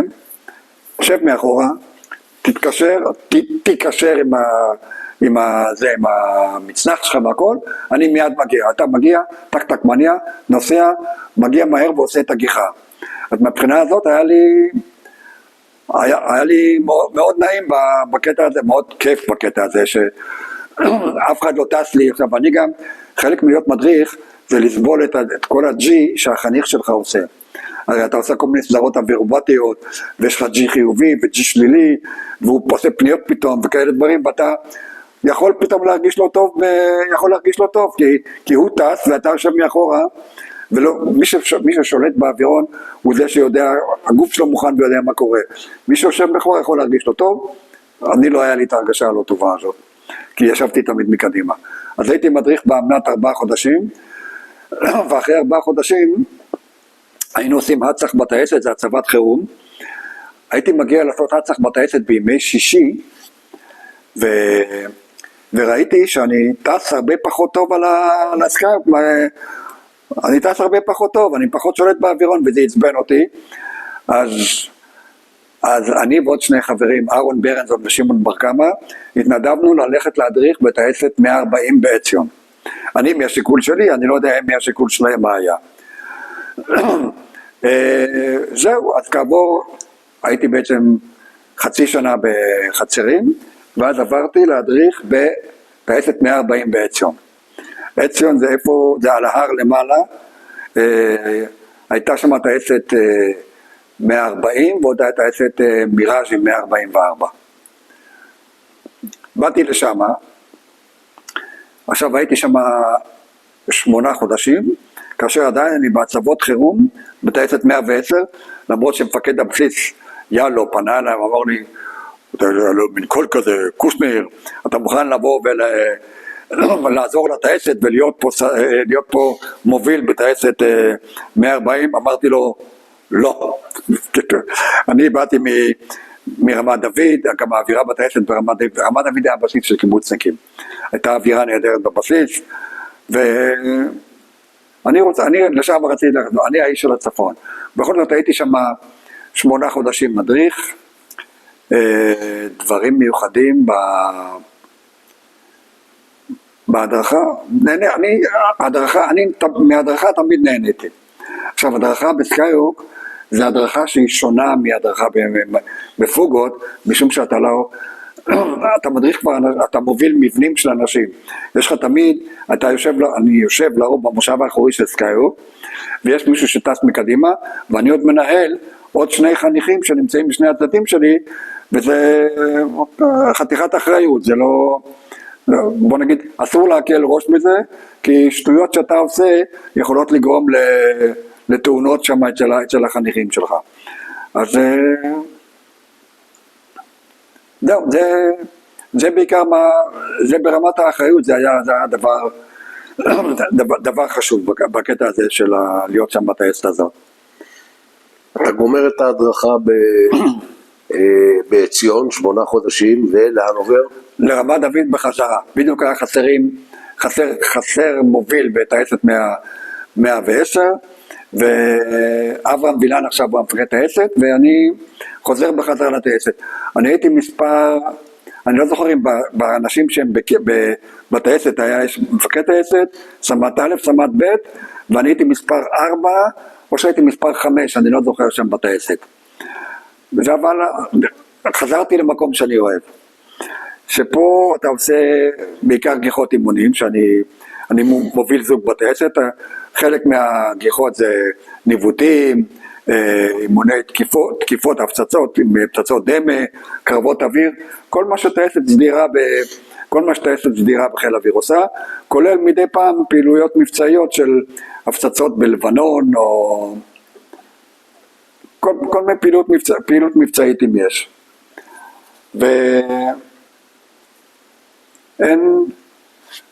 היה אירוע אחד מיוחד בטייסת, פדיחות, מותר לבן אדם כבר לספר על פדיחות שלו. הייתה לנו תקיפה באזור החרמון, שאני מספר 2 בתקיפה הזאת. כשאתה הולך לעבור גבול, אתה מפעיל את המפסק הראשי. אחר כך כשאתה חוזר בחזרה לארץ, אתה צריך להפסיק את המפסק הראשי. אנחנו יצאנו לתקיפה, ועם המוביל שלי, עם המפסק הראשי מופעל, ומכיוון שהייתה איזו תקלה על המוביל, ולא שחררנו פצצות, חזרנו בחזרה אחורה, ואז הפסקתי את המפסק הראשי. המוביל הייתה לו תקלה, חזר בחזרה הביתה, והבקר אמר לי, לך אתה תתארגן, תפציץ את המטרה שהייתם אמורים להפציץ. כבודו לא זכר להפעיל את המפסק הראשי. אני בא בחרמון, אתה בא בגבוה, אז אתה תוך כדי הצלילה, אתה נכנס למצב שנקרא אינברסיה, שהגאים, אתה עובר את מהירות הכל, הזרימה על המטוס עוברת את מהירות הכל, והגאים מגיבים הרבה פחות טוב. anyway, אני צולל על המטרה, לוחץ לשחרר את הפצצות, פקקט. הפצצות לא משתחררות, תוך כדי הצלילה, אני מסתכל, אני רואה, אני לא זוכר אם הפעלתי מפסק ראשי עכשיו רק או לא, אבל הגעתי למהירות מאוד גבוהה וראיתי כבר שאני מאוד נמוך, מושך את הסטיק לבטן, ואני רואה שוואלה, החרמון קרוב מדי. אני זורק את אני חושב שאני זורק היה לנו כזה הטלת חירום של הפצצות, מעיף את כל הפצצות, עולה ככה לשמיים, אני זוכר שאני רואה פה את ההר קרוב, על ידי ככה עולה למעלה. פדיחה, בוא נאמר, הייתי שם נכנס בחרמון, מי יודע מה היה, כאילו, אף אחד לא היה יכול להסביר למה הטמבל, שזה אני, נכנס שם בהר. אז הייתי מקורקע לגיחות מבצעיות למשך חודש, ואחר כך חזרתי לפעילות רגילה, אבל זה היה כאילו מכה בראש. זהו, עכשיו אנחנו מגיעים בוא נראה, והנה אנחנו מגיעים שוב לחודש אוקטובר המפורסם, 29 לאוקטובר, החודש של הנטישה, היום של הנטישה שלי. איזה שנה? שנת 75. כששואלים אותי באיזה מלחמה נפצעתי, אני אומר תמיד נפצעתי במלחמת הקיום. עכשיו, אנחנו עולים לגיחה יש מוביל מתאמן עופר תימור, יש טייס תקופה ראשונה אלי משולם, ואני יושב אצלו בתא האחורי. היה מקובל שהטייסים שמגיעים בתקופה ראשונה, את הקרבות אוויר הראשונים שלהם, קרבות אוויר אימונים, הם עושים עם מישהו ותיק שיושב מאחורה. אז עכשיו זה הצורה של המבנה שלנו. עופר תימור מוביל, אנחנו עולים לגובה, בשלב מסוים, משולם אומר לי שהוא חושב שהוא שומע איזה רעש, משהו כזה, משהו, אני לא שמעתי כלום, אז אני אומר לו, אני לוקח, זה מושג תעופה שאתה מכיר, אני אומר עופר, תעבור רגע אחורה, ואז אני פותח מנוע, קצת מנענע את המטוס, ימינה שמאלה, אומר לאלי משולם, לא, אני לא מרגיש שום דבר, בוא נתחיל. ואז זה מתחיל, האווירון עושה מתהפך על הגב, 45 מעלות לרצפה, והנה אנחנו רצים מגובה 14,000 רגל, כמו טילים לאדמה. עכשיו את הנתונים אני יודע, כי עופר תימור שהוא רץ אחרינו, הוא יודע מה היו הנתונים, הוא גם זה שצועק לנו כל הזמן, קושניר קפוץ, קושניר קפוץ, קושניר קפוץ. לא שמעתי את זה. עכשיו אנחנו נמצאים ככה, הפוכים, אני תקוע על החופה למעלה, ואני אומר למשולם, יש ידית שכתוב עליה manual reversion. manual reversion זה הטסה עם ההגאים המכניים של המטוס. ואני אומר לו, שים את היד שם, תגיד לי מה כתוב. הוא אומר לי מה כתוב, תמשוך את הידית, אולי ההגאים המכניים, כי הסטיק של המטוס לא עבד בכלל. הוא מושך את הידית ועדיין הסטיק של המטוס, ככה, שום דבר לא עובד. אז אני אומר לו, אוקיי, איקון לנטישה, ואז אני אומר, קפוץ, קפוץ, קפוץ אולי 3 פעמים, שום דבר לא קורה. אז אני דוחף את עצמי על החופה, כדי להגיע לידית משיכת חופה, מושך את החופה, ועכשיו שנינו יוצאים. כשהטייס האחורי תמיד יוצא לפני הקדמי, משום שאם הקדמי יוצא עם הרקטה שלו, היה שורף את האחורי. אני יוצא, שנייה או 3/4 שנייה אחרי זה משולם יוצא, ותכף אני אראה לך מה קורה. כמו שאמרתי, אני מושך בידי את הפלטה, הגובה הוא גובה 8,000 רגל, ועכשיו שנינו צונחים אל הקרקע. הנה מה שנשאר באווירון, זה חלק מהמנוע שהביאו לי למזכרת, וזה מה שנשאר מהמנוע של האווירון, שנכנס במהירות מאוד גבוהה בקרקע. תראו לכם מה היה. חלק מהפרופלר? ממה זה? לא, זה חלק מהמנוע, טורבינה של המנוע. עכשיו אנחנו שנינו, בלי הכרה, בגלל יצאנו החוצה במהירות של 500 קשר, 500 קשר זה 900 קילומטר לשעה. אתה לוקח גוף של בן אדם ומוציא אותה החוצה לרוח של 900 קילומטר לשעה, כל מה שלא מחוזק וקשור למשהו, ישר מתפרק לו ונשבר. אם אתה יכול עכשיו לצלם את הכיסא הזה פה, הכיסא הזה הוא דומה לכיסא של הכיסא מפלט. לכיסא מפריט יש פה בצד יש מין הדברים האלה.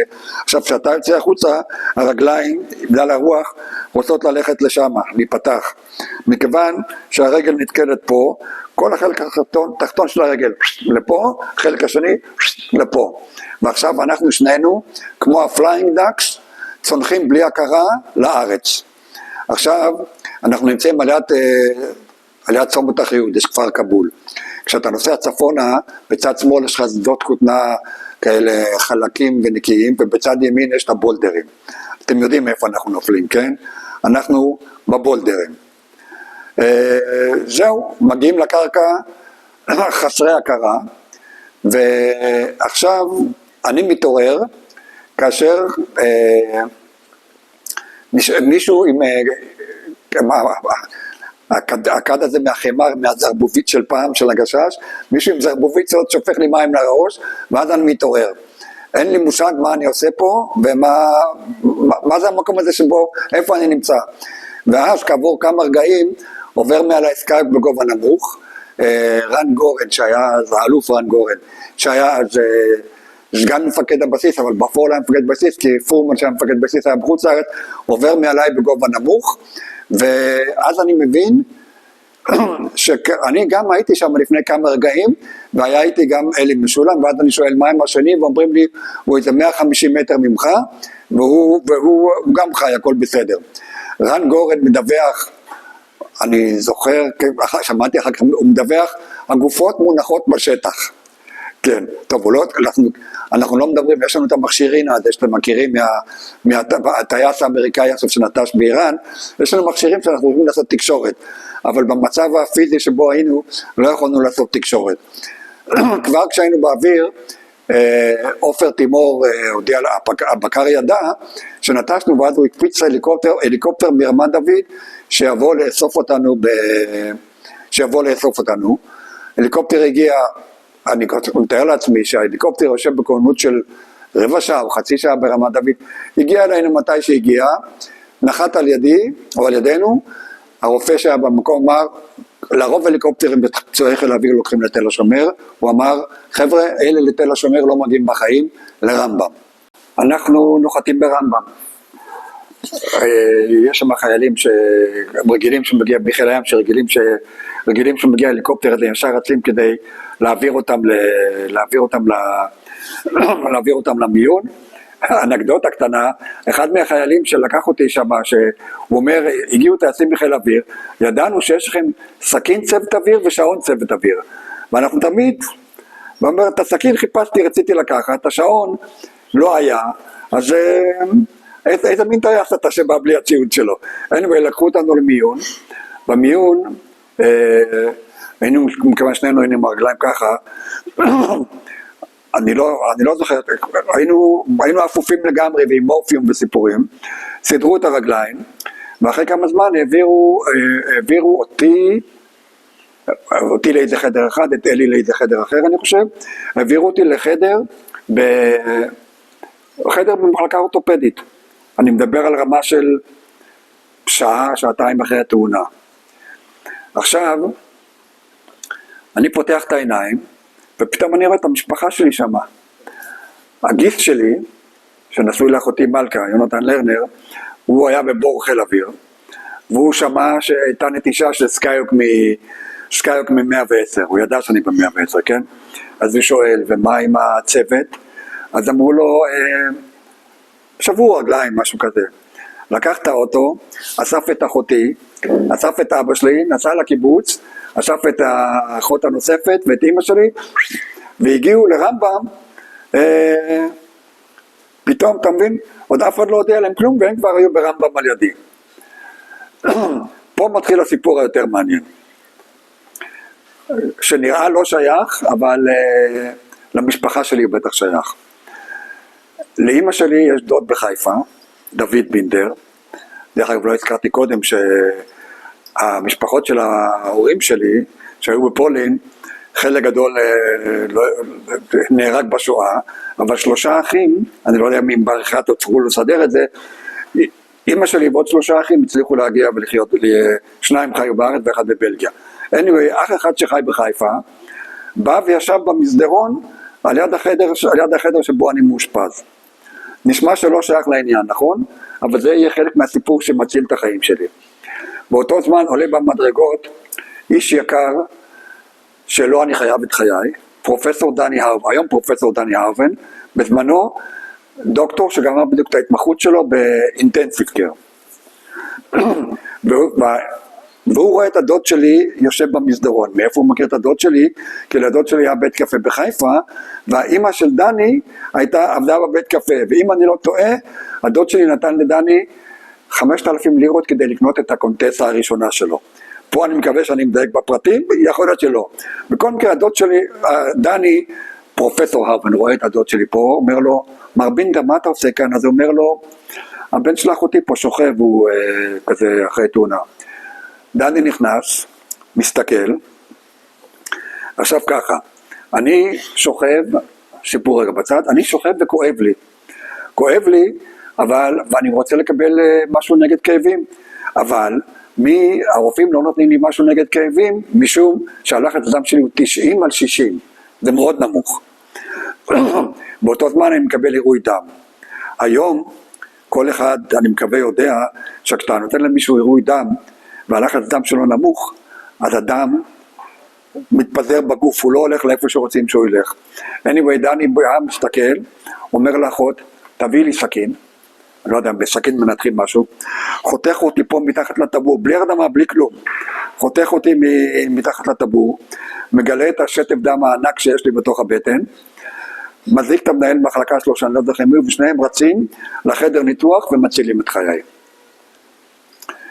עוד 10 דקות, רבע שעה, הייתי סתם אדם שמת בגלל אינקומפטנס, איך קוראים לזה, בגלל חוסר מקצועיות של, לא יודע, אני לא רוצה... קצה ברגליים ומת מדימום כן, אני לא רוצה לקרוא לזה השמצה, אבל בסך הכל זה מה שהיה, זה חוסר מקצועיות.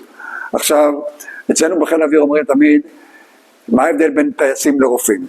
טייסים מתים עם הטעויות שלהם, רופאים קוברים את הטעויות שלהם. אבל פה הבדיחה הזאת כמעט הייתה באמת. בכל מקרה, מעכשיו אני עכשיו מאושפז 3 שבועות באינטנסיב קר, בגלל השטף דם הפנימי הזה, וקבעתי גם את אליפות העולם בלחץ דם, הייתי איזה 3 שבועות עם לחץ דם 250-170, שזה לחץ דם מטורף. בכל מקרה, אני בהתאוששות, לא התאוששות, טיפול נמרץ. לא מצליחים להבחן למה הלחץ דם שלי כל כך גבוה. שמים על ידי 2 סטאז'רים שיראו אם זה משהו שקשור באוכל, אם זה משהו שקשור בתרופות, אם זה משהו שקשור בירח, אם זה משהו שקשור ביום. לא מצליחים לזהות שום אלמנט שישפיע על הלחץ דם שלי. עכשיו, משהו מיוחד באינטנסיב קר, אני שוכב שם מחובר למלא צינורות, ופה על ידי זה מחוברים אנשים אחרים. כל ערב, המיטה שעל ידי או המיטה שמולי מפונה בשלב, כי מישהו מת. איך זה השלב של המוות? השלב של המוות זה הרי כולנו מחוברים לטו, פתאום הדבר הזה טו, ואז האחיות רצות אל הרופא שהוא רופא תורן, שהוא נמצא באיזה חדר אחר, ואז הוא מגיע בריצה, ואז מגיע השלב שמזריקים, אני לא יודע אם קוראים זה אדרנלין או איזה משהו ללב, ועושים ניסוי לב, ומצטערים, שולחים אותו לעולם הבא. ואני נמצא בתוך המחלקה הזאת, עד שהגעתי לשם לא חיבו אף פעם את האור. אז אני ביקשתי מהם באיזה שלב מסוים, בלילה לפחות, אם אפשר לחבור את האור, שאני אוכל קצת אולי לנמנם. דרך אגב, הייתי מונח על הגב, לא יכולתי לקום מהמיטה, כמובן אני מונח על הגב. היו חבר'ה מגיעים לבקר אותי, מהטייסת, היו מכניסים אותם ל2-3 דקות, מתעלפים. ההורים שלי היו מחוץ לאינטנסיב קר על ספסל 3 שבועות, לא ידעתי, כן? ונתנו להם להיכנס אולי חצי שעה ביום כדי לראות אותי. הם עדיין זוכרים, ההורים, הם כבר לא זוכרים, אבל הם זכרו תמיד את האנשים שבאו לבקר אותם לבקר אותם שם, והיו אנשים שבאו לבקר, לא ידעתי, אנשים שבאו לבקר, בעיקר הם זוכרים, יש לי חבר טוב שקוראים לו איציק תור, מקורס טייס שלי, בחור דתי עם קול כזה מרשים, שהם עד סוף ימיהם זכרו את הבחור שבא לבקר. חוץ מזה גם היה ענף נפגעים של חיל האוויר, שהתרסקתי בדיוק ביום ביום הולדת של העובדת הסוציאלית, הקצינת נפגעים של חיל האוויר, שבמקום ללכת ולחגוג יום הולדת, היא באה לטפל בי. איתה הוכמן, כיום איתה תמרי, חברת ההורים שלי, מה זה, הריצו את האדמה שהיא דורכת עליה, והיא חברה שלנו עד היום. והיא גם מכירה את כל המשפחה שלי, הם גרים בקיסריה, אנחנו גרנו גם כ-32 שנים בקיסריה, אז אנחנו בקשרים כל הזמן. אחרי 3 שבועות העבירו אותי, איך זיהו מה המרכיב של הלחץ דם? הביאו לי יום אחד פסיכיאטרית שתדבר איתי. באה גברת רופאה, יושבת, מדברת איתי, בשלב מסוים אני אומר לה, את באת לבדוק אם אני קצת משוגע או משהו כזה? צחקה ועצבה, אבל מה אמרה להם? קחו אותו מפה, תעבירו אותו למחלקה אורתופדית, עדיף חדר לבד. שם אותי במחלקה אורתופדית, 120-80 לחץ דם. וראה איזה פלא, אתה מבין? גוף ונפש מחוברים, וככה נפתר הבעיה של הלחץ דם. עכשיו הייתי מאושפז 3 חודשים, פיזיותרפיה ועיננים. כשיצאתי מהבית חולים, רגל אחת הייתה רגל אחת עם גבס, ורגל אחת הייתה עם רגל עם סד תומאס. סד תומאס זה דבר שהוא, הרגל נמצאת בתוך סד, לא עם גבס, ויש משהו שמושך את הרגל. הרגל השנייה הייתה בתוך גבס. ביג מיסטייק. אני לא יודע למה הרופאים עשו את הטעות הזאת. הרגל שישבה 1.5 חודש בתוך גבס, הייתה פשוט נתקעה, יש לי דבקויות מה שנקרא. הייתה פשוט תקועה ככה, ישר. לא לפה ולא לשם. הרגל הזאת היא רגל שהיום אני מכופף אותה כיפוף מלא. הרגל הזאת היום היא מתכופפת, אני מצליח לכופף עד 90 מעלות, אבל זה רגל שגם הברך שלה יותר תפוקה. למה הרופאים עשו את זה או את זה, אני לא יודע. אולי ברמת הידע שהייתה עד, מדובר על שנת 1975, הם לא ידעו אם הצד הזה עדיף או הצד הזה עדיף. היום הם כנראה יודעים שהצד הזה עדיף. בכל מקרה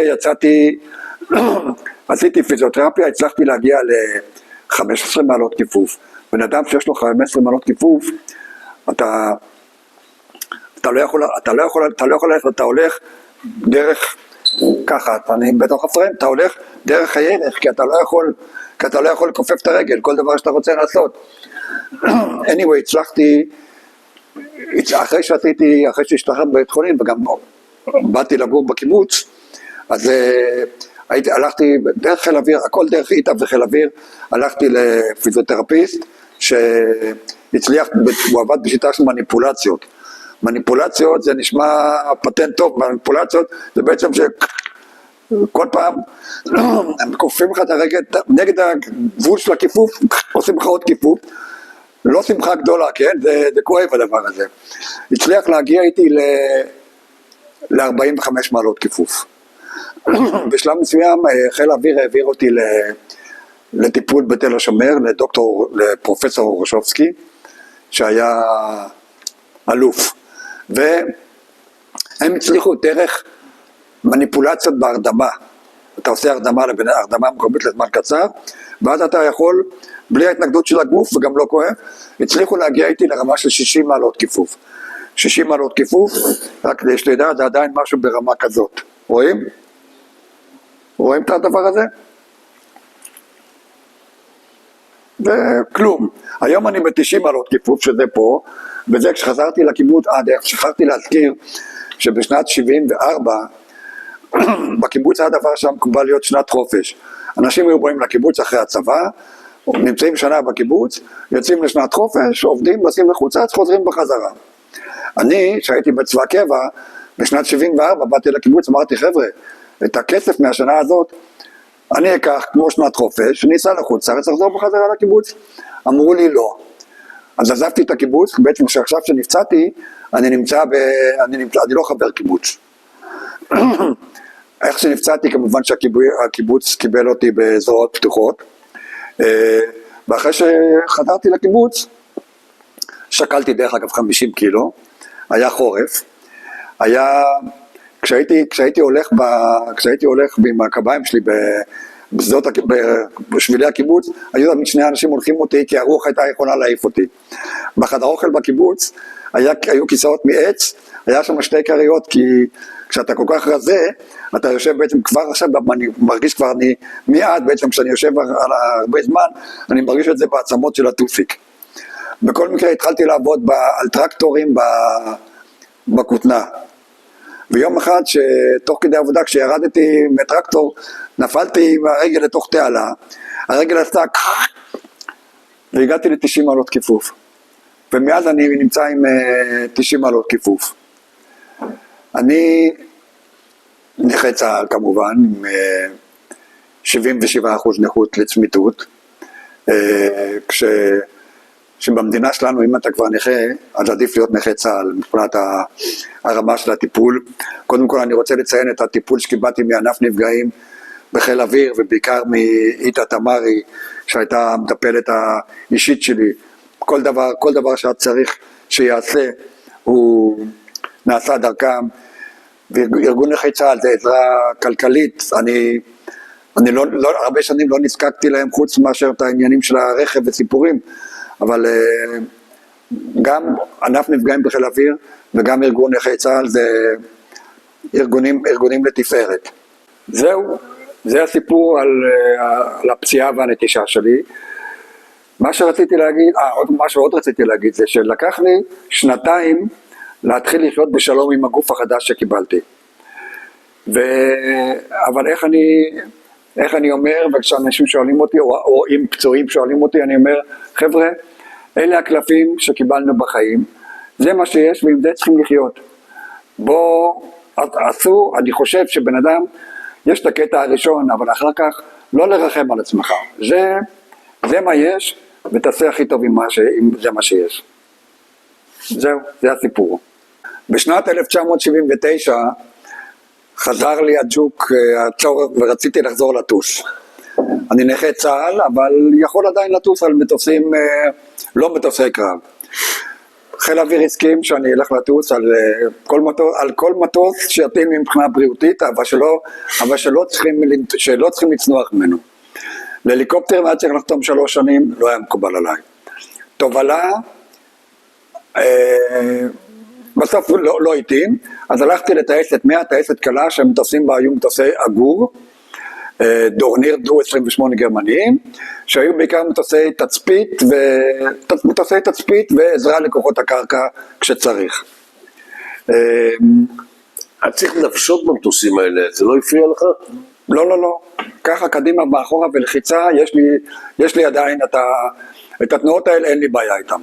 בכל מקרה, אני הגעתי שם בשנת 79, המילואימניקים הוותיקים היו חבר'ה בקורס טייס שלי, ובמיוחד אני צריך להזכיר את ציוני, שגם כל המשפחה שלי כבר מכירה אותו, שאיתו עשיתי את הלופ הראשון במטוס הדורניר 28, מה שאסור להגיד, אבל היום זה כבר עבור 50 שנה, אז אפשר להזכיר את זה, וזה טייסת מאוד נעימה. מה שאני זוכר בעיקר מהטייסת, או מה ששווה לספר, היה על אירוע בשנת 1990. האירוע היה אירוע ניצנים. 3 צירות מחבלים שהגיעו בחג שבועות 1990 לחופי הארץ. שירה אחת עמדה נדמה לי מול גש ונגמר לה הדלק, ואז הגיעה אליה סירת חיל הים. היה שם חוקר שבויים והצליחו להוציא מאינפורמציה שיש עוד 2 סירות ששתות לחופי הארץ. בכל סירה היו אמורים להיות 5 או 6 אנשים. בשלב הזה מקפיצים אותנו לטיסה באוויר. המפקד הבסיס הוא ישראל בן חיים. מי שהיה בכוננות לסיור ים הייתה טייסת 135 ולא הטייסת שלנו, אבל בן חיים שלא היה לו קלירנס לטוס על מטוס 135, העביר את הכוננות לטייסת שלנו, ועכשיו שנינו הולכים לטוס ולחפש את המחבלים. בדיעבד מסתבר שלאחת מסירות המחבלים נגמר הדלק, ואז כולם התרכזו ביחד 11 אנשים בסירה אחת, שאנחנו בהמשך נגלה. אנחנו ממריאים, בהתחלה לא נתנו לו להמריא, כאמור יש מזג אוויר ועניינים בנחיים, אמר מה אתם מבלבלים את המוח, אני ממריא. אם ראינו כמו שהיה קצת ערפל, אבל ברגע שאתה יוצא לים הכל נקי. רצו לשלוח אותנו בהתחלה מול ראש הנקרא את זה 30 קילומטר בים, אחר כך שינו את זה ללכת למול עזה, ואחר כך לאיזה מקום אחר, באיזשהו, איך אומרים את המילה, באיזשהו ניחוש לא מושכל, האנץ' שהיה לישראל בן חיים, שהוא היה מפקד המטות מאותו רגע, הוא אמר, אנחנו הולכים עכשיו לכיוון המטרה הדרומית. יצאנו מפלמחים, יש לנו דרך אגב 2 סיירי ים שיושבים אצלנו מאחורה. איך שיוצאים מאזור פלמחים, רואים סירה מאוד מהירה, מפליגה בים לכיוון כללי, באופן כללי של ניצנים, ויש גם דבור של חיל הים, שהחבר'ה בחיל הים יש לו איתם קשר, ואז החבר'ה בחיל הים אומרים להם, החבר'ה מהסירה אומרים לחיל הים, אנחנו מטפלים באירוע, זה בסדר. איזה מטפלים באירוע? תמיד הסירה הזאת שטה 30-35 קשר, והם טסים 20, והם משתים ב-20 קשר. anyway, אנחנו הולכים באים שם מעל הסירה הזאת, עוברים מעליה בגובה נמוך, רואים יושבים שם 11 מחבלים, רואים את הכלי נשק שלהם, עכשיו אנחנו עוברים מעליהם, תחשוב שאתה טס במהירות של 80-100 קילומטר לשעה מעל איזה סירה, אתה טס כמעט במהירות שלה, אתה אומר מעליהם, אתה מסתכל ואתה סופר, והם באותו זמן יכולים לכסח אותך, בדיעבד הם גם ניסו לשגר עלינו טיל כתף סטרלה, שזה מטופש, אתה מבין? אתה יכול לראות, תראה, טיל סטרלה, אני לא יודע בכלל מה היה מרגיש את החום שלנו. anyway, אני לא יודע למה המחבלים, היה להם אווירון מעל הראש, והיה ספינת חיל הים שבשלב מסוים התחילה לראות, אבל זה כבר היה מחוץ לטווח של הפגזים שלה, ועל החוף בניצנים היו איזה 3,000 אנשים. הם, אולי אמרו לעצמם, אני רק מנחש, כל החיילים מחכים לנו שם, האווירון מעלינו, ופה יש סירה אחרינו, אנחנו לא נלך אל האנשים, הם הלכו 700 או 800 מטר לאיזה שיח בצד של החוף, עלו על החוף, ושם ירדו מהסירה. בשלב הזה אנחנו, לא הייתה סיבה יותר להוריד בגובה נמוך, צריכים עכשיו לעלות יותר גבוה כדי לנהל את האירוע. אנחנו בעצם הזעקנו גם את כל חיל אוויר שיתחיל, הודענו למטה ועניינים, וחיל האוויר הזניק הליקופטרים מפלמחים שיבואו לטפל באירוע, אבל בינתיים המחבלים כבר נמצאים על הארץ. 5 או 6 נשארו בשיח על יד הסירה, ו5 התחילו ללכת לכיוון מזרח, לכביש 40, כן, זה כביש 40. אנחנו עכשיו הולכים יותר גבוה, כדי שנוכל לשמור את שתי הקבוצות בקשר עין, ולכוון את ההליקופטרים, שישמרו עליהם, שידעו מה לעשות איתם. הליקופטרים באמת מגיעים כעבור 20 דקות, לא יודע כמה. הליקופטר אחד בא ונעמד מול החבורה שיצאה לכיוון מזרח, נעמד מולם, הם נשכבו והרימו חולצה לבנה או משהו כזה, עכשיו הוא מרחף מולם 1.5 שעה עד שהגיע הכוח כדי לשבות אותם. הליקופטר שני בא אל קו החוף, אנחנו מכוונים אותו על השיח שבו שנמצאים המחבלים, הוא יורה שם את כל 300 או 400 פגזים שיש לו, ובעצם הורג אותם. עכשיו, הסיפור כזה, יש פדיחות, כן, תמיד יש פדיחות. סיירת מטכ"ל, הבסיס שלהם היה בפתח תקווה, כן? סירקין. הם הקטע של התערבות מהירה וטיפול במחבלים במדינת ישראל. הם נמצאים במרחק של 3/4 שעה מהאירוע, אבל הנוהל הוא שממריא אסור מתל נוף, הולך לסירקין, הם מעמיסים על סירקין את הרכב התערבות שלהם, ואז הם יבואו לאירוע. קודם כל עד שההליקופטר ממריא, ועד שהוא מגיע לסירקין, ועד שהרכב עולה, הוא נוגע בדופן של ההליקופטר, וההליקופטר מתקרקע, והם לא יכולים להמריא איתו. anyway, לקח להם, עד שהם הגיעו. מי שלקח אותם בשבי, אני לא יודע אם זה היה הם, או שזה היה הצוות של ימ"מ, איך קראו לו מי שהקים את ימ"מ, אני לא זוכר, לא זוכר את השם שלו עכשיו. anyway, ככה נגמר האירוע. הספינה אחר כך, הספינה שלהם הפכה לספינה שחיל הים משתמש בה, ולמזלנו, אירוע שהיה יכול להיות אסון לא נורמלי, נגמר בשלום. בשעה 6 אחרי הצהריים היה תחקיר במטכ"ל. טוב, לא חשוב. סתם, לא כאן. היה תחקיר. לדורניר שלכם אין בעצם נשק. שום דבר, יכולנו לזרוק עליהם תרמיל עם מפות. אבל לא זרקנו עליהם כלום. כעבור כמה זמן החליטו לשים מג על העגור. כן. זה היה אומר שהיית יכול לראות ולחסל את המחבלים האלה. זה אומר שאנשים שיושבים מאחורה היו יכולים להשתמש במג. עכשיו המג, תחשוב, יש לך אווירון ויש לך פה 2 מנועים והמג נמצא פה. הסכנה הכי גדולה הייתה שהוא יירה והוא יתקע למנוע. זה היה סתם, זה היה שטות. זה היה בלוף, סתם, אני לא התאמנתי אף פעם בעירייה, אני לא יודע אם החבר'ה שישבו מאחורה, התאמנו בעיריות מהמג מאחורה. anyway, לא היה צריך יותר להשתמש בזה. אבל בזה נגמר האירוע. עכשיו, איך אני תמיד אומר, כשיש פדיחות, אז אתה, אוקיי, בוא נסתכל רגע על הצד הטוב, ניתן צל"ש לצד הטוב, ויראו פחות את הפדיחות. לא בכל הצל"שים.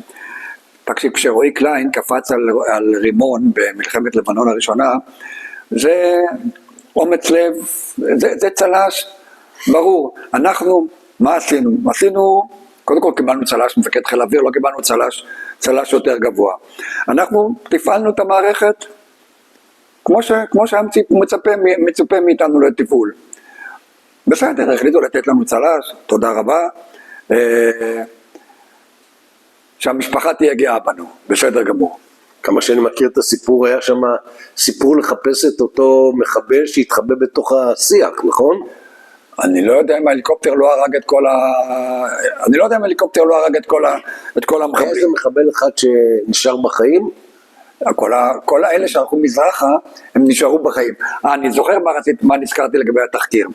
בתחקיר הגיעו טייסי הליקופטרים, אנחנו, וכל מיני פונקציונרים בחיל אוויר בעניינים.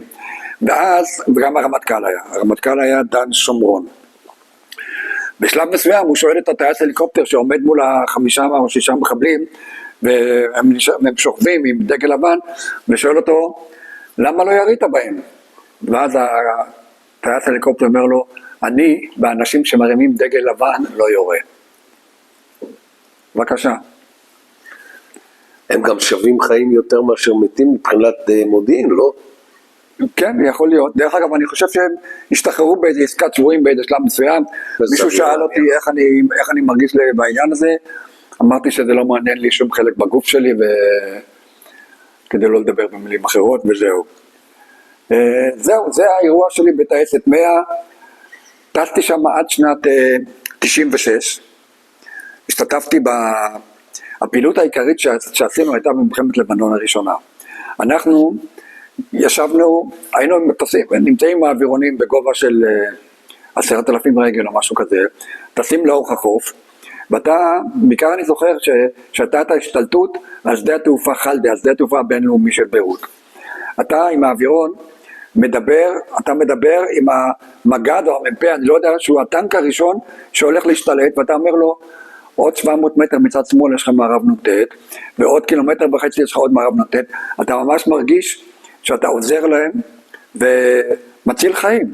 כאילו, בפעילות שאתה עושה, הפעילות של התקשורת, הפעילות שלנו משותפת איתם.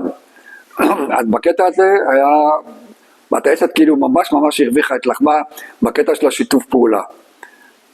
זהו, זה היה התכלית של הטייסת. היום הם גם הרי נמצאים באוויר ועושים אחראים על שיתוף פעולה, והאווירונים שרואים עם מערכות אלקטרו-אופטיות, רואים כל מיני דברים שצריכים לראות, ועדיין הטייסת הזאת, עם המטרה שלשמה היא הוקמה, עדיין היא קיימת, מאז שנת 80 או 82 שהמציאו את הטול הזה, ועדיין הדבר הזה עדיין קיים, ובהצלחה מרובה. איפה מתחילה ובאיזה שנה הקריירה האזרחית שלך כטייס? אז בשנת 82 כבר, אני חושב, התחלתי לעבוד בחברה אזרחית שנקראת אלרום, ואז גם עשיתי את כל הרישיונות האזרחיים הנחוצים לטיסה אזרחית. בשנת 86 עברתי לארקיע,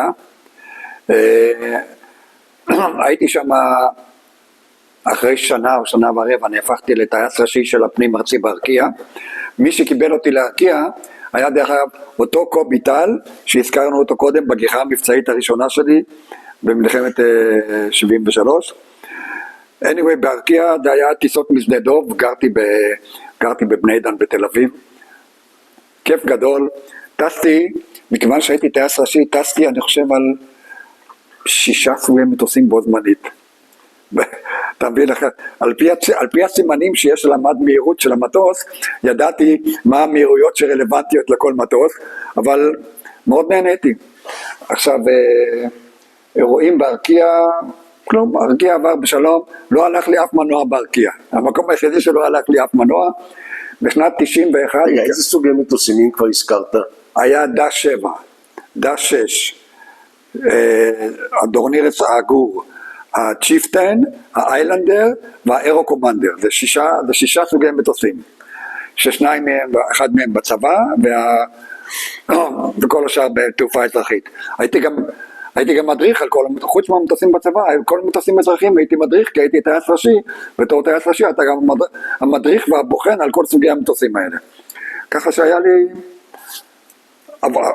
ולהדריך זה הכי נהניתי מלהדריך, גם בטיסות וגם על הקרקע. הפציעה לא הפריעה לך באותה תקופה? לא. תשמע, האווירון טס באוויר, לא צריכים ללכת ברגל. איפה שצריכים ללכת ברגל זה היה מפריע, פה זה הכל היה בסדר. אז בשנת 91 התקבלתי לאל על. מה גורם לטייס בארקיע לצאת לעבור לאל על? שם ארקיע הייתה טסה רק בסופי שבוע, הייתי בארקיע בינלאומי. סופי שבוע ולאירופה. גם בארקיע לא היה לך אף פעם ביטחון. הביטחון התעסוקתי שלך בארקיע היה הרבה יותר נמוך מאשר הביטחון התעסוקתי באל על, וגם הכסף היה אחר. לא בושה להגיד שזה הכסף. הדסטיניישן היו הרבה יותר מעניינים, והאווירונים גם היו יותר אווירונים. בכל מקרה עברתי לאל על ונכנסנו, היינו קורס, אל על לא קיבלו הרבה שנים טייסים, וקיבלו בשלב הזה קיבלו קורס של איזה 19 טייסים, לא יודע, חלק מחיל האוויר שעשו הכשרה יותר ארוכה, והחלק הראשון היינו אנחנו, או חלק שהיו, לא משנה, ואנחנו שעשינו לג'מבו, עשינו הכשרה יותר קצרה, אנשים עם ניסיון על מטוסים גדולים. טסנו, אני עשיתי הסבה למטוס ג'מבו 200 מה שנקרא. היום המטוס הג'מבו האחרון שטס היה ג'מבו מדגם 400, שהיה הרבה יותר מתקדם, אנחנו טסנו על המטוסים שתוכננו בשנות ה-60 בטח, מטוס מאתגר, אבל מי שאוהב לטוס זה המטוס. המטוס היה מורכב מ3 אנשי צוות, קברניט, קצין ראשון ופלייט אינג'יניר, ואחרי 4 שנים עשיתי קברניטאות ונהפכתי לקברניט במטוס ה-200. טיסות 200 היה מורכב מטיסות מטען וטיסות נוסעים. טיסות נוסעים לארצות הברית, לאירופה, למזרח. טיסות מטען, שאול, בייג'ינג, שנגחאי יותר, ולוס אנג'לס, וטורונטו, כאילו, כל הגלובוס.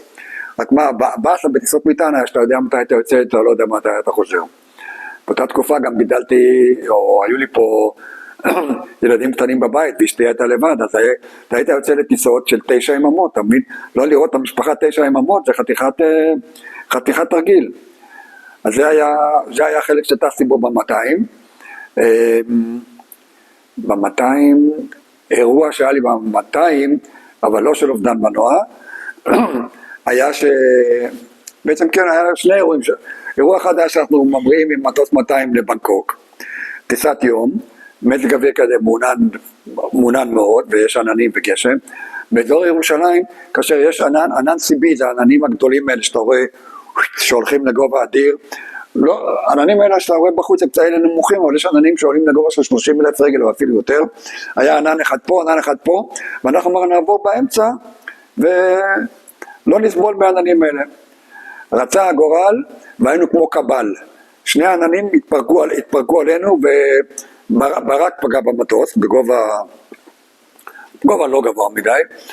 אז ברגע שהברק פגע, אז המקם הפסיק לעבוד. בסדר, אמרנו בואו נמשיך על הנתיב לכיוון מזרח, נגיע לקו הירדן, שטסים בו דרומה, ואז נחליט מה עושים. יוצאים משם, מתחילים להגדיל מהירות, רואים פתאום חתיכות פלסטיק עפות עלינו. חתיכות פלסטיק עפות על השמשה.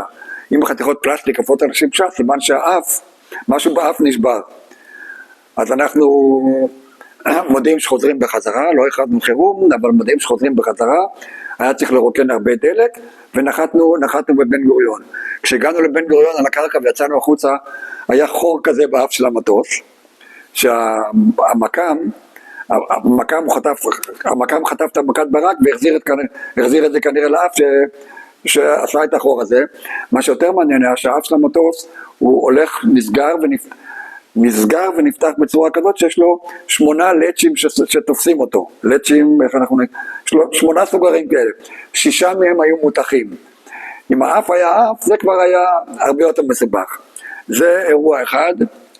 אירוע אחר זה... אנחנו ממרים עוד קצין ראשון, ארז הלבני, שאבא שלו היה מהחבר'ה שטסו לאנטבה בזמנו. אנחנו ממרים ללונדון וחוטפים ציפור בהמראה במנוע. עכשיו ג'מבו זה 4 מנועים, לא משנה, גם ציפור שעוברת, אז היא עוברת, עושה אש ואחר כך הכל בסדר. אבל מכיוון שיש בום בעניינים, אז הכלכלית באותה טיסה מתקשרת אלינו ואומרת לנו, יש לנו אש במנוע מצד שמאל. אנחנו מסתכלים כל מכשירים שלנו לראות, הכל נראה בסדר. אומרים נמשיך, ואז כעבור דקה היא מתקשרת עוד פעם ואומרת, יש לנו אש במנוע מצד שמאל. אני אומר, שמע, יכול להיות שציפור שעברה פגעה בחיישנים, לא יודע מה. אם מישהו רואה בעיניים אש, אז אני מתייחס לזה בתור אש. סוגרים את המנוע, מכבים אותו, עושים מקפה ונוחתים. לא הייתה אש ולא הייתה נעליים. מה שראתה היה, הציפור שעברה, היא הוציאה להבה, אבל זה נגמר. כעבור שעה המראנו עוד פעם ללונדון. אבל זה אחרי שעשו בורוסקופ, בדיקה על המנוע. אבל זה עוד מנוע אחד שקיביתי באוויר. זה השלישי אם אני סופר נכון. זה הרביעי, כי מנוע אחד התרסקתי איתו. אוקיי. זהו. אחר כך הייתה עוד איזו טיסה מלונדון, שמנוע, אבל עוד פעם, בג'מבו כשמנוע הולך, זה שום דבר, זה אפילו לא חירום. אתה לא צריך לנחות בשדה הכי קרוב, יש לך 3 מנועים, תבדוק עם הדלק אם אתה יכול להגיע, אתה מגיע, אתה לא מגיע, תנחת בדרך, הכל בסדר. זהו, פה, בג'מבו 200, פה נגמרה סגת המנועים שלי. זהו, אז תעופה אזרחית, אחר כך הייתי, כשעברתי לטוס על הג'מבו 400, נהפכתי למנהל, כעבור חצי שנה, נהפכתי לטייס ראשי, ואחר כך מנהל צי מטוסי 400. היו לנו איזה, אני לא יודע, היו 10 מטוסי 400, הג'מבו 400 זה הג'מבו המשוכלל יותר, שהיו חלק מטוסי מטען וחלק היו מטוסי נוסעים. זה מטוס שטס את הטיסות הכי ארוכות, עם 410 נוסעים אתה יכול לקחת. אני בעיקר אהבתי, כמו שתמיד אהבתי, את הקטע של ההדרכה, להטמיע ידע, וכל פעם שקורית איזו תקלה, לפרסם לכולם שידעו, לכתוב את כל התוכניות סימולטור של החבר'ה מתאמנים. אנחנו כל חצי שנה אתה חייב לעשות טיסה בסימולטור, מבחן טיסה בסימולטור כדי לחדש את הרישיון, וכל שנה מבחן בנתיב, כדי, סתם טיסה רגילה בנתיב שיושב בוחן ומסתכל אליך. אז אני בתור טייס ראשי, הייתי הולך פעם בחודש הייתי הולך קודם כל הייתי צריך לקבוע את הרמה של המדריכים, וגם לקבוע מי המדריך, וגם רציתי לראות איך המדריכים מתפקדים, וכן, חוץ מצייתי גם מדריך, הייתי גם הולך לראות, יושב בצד לראות איך אנשים מתפקדים בסימולטור. זה בעצם הדבר שנהניתי ממנו בעיקר את ההדרכות. טיסות עשיתי פחות מהשאר, כי בתור מנהל צי, אתה עושה רק חצי מהשעות שאחרים אמורים לעשות, ואז יש לך זמן לטפל בענייני מנהלות, קצת משמעת תעופתית, עניינים, וזהו, נראה לי שזה הסוף של התעופה האזרחית שלי. לימודים. מתי אתה מתחיל ללמוד ואיפה? איפה? מה? אני מתחיל ללמוד באוניברסיטת תל אביב. עכשיו לימודים אני מקבל על חשבון משרד השיקום, ואז אני אומר לעצמי, מתנה כמו מתנה. אני מקבל מתנה, אני לומד משהו שאני רוצה ללמוד, לא מקצוע ולא כלום, כי מקצוע כבר בעצם היה לי שהייתי טייס, באותו זמן הייתי טייס באלרום, ואחר כך עברתי להרקיע. אז אמרתי, אני הולך ללמוד פילוסופיה ומדע המדינה. כשפילוסופיה היה בעיקר הנושא שעניין אותי, ומדע המדינה אמרתי, יאללה, אבא שלי פעם התעסק בזה, בוא נלמד את זה גם כן. פילוסופיה זה מקצוע נהדר. הדבר העיקרי שאתה לומד בפילוסופיה זה ספקנות. אתה שואל שאלות. אין שום דבר שהוא, אין תשובות סופיות. מי שיש לו תשובות סופיות נמצא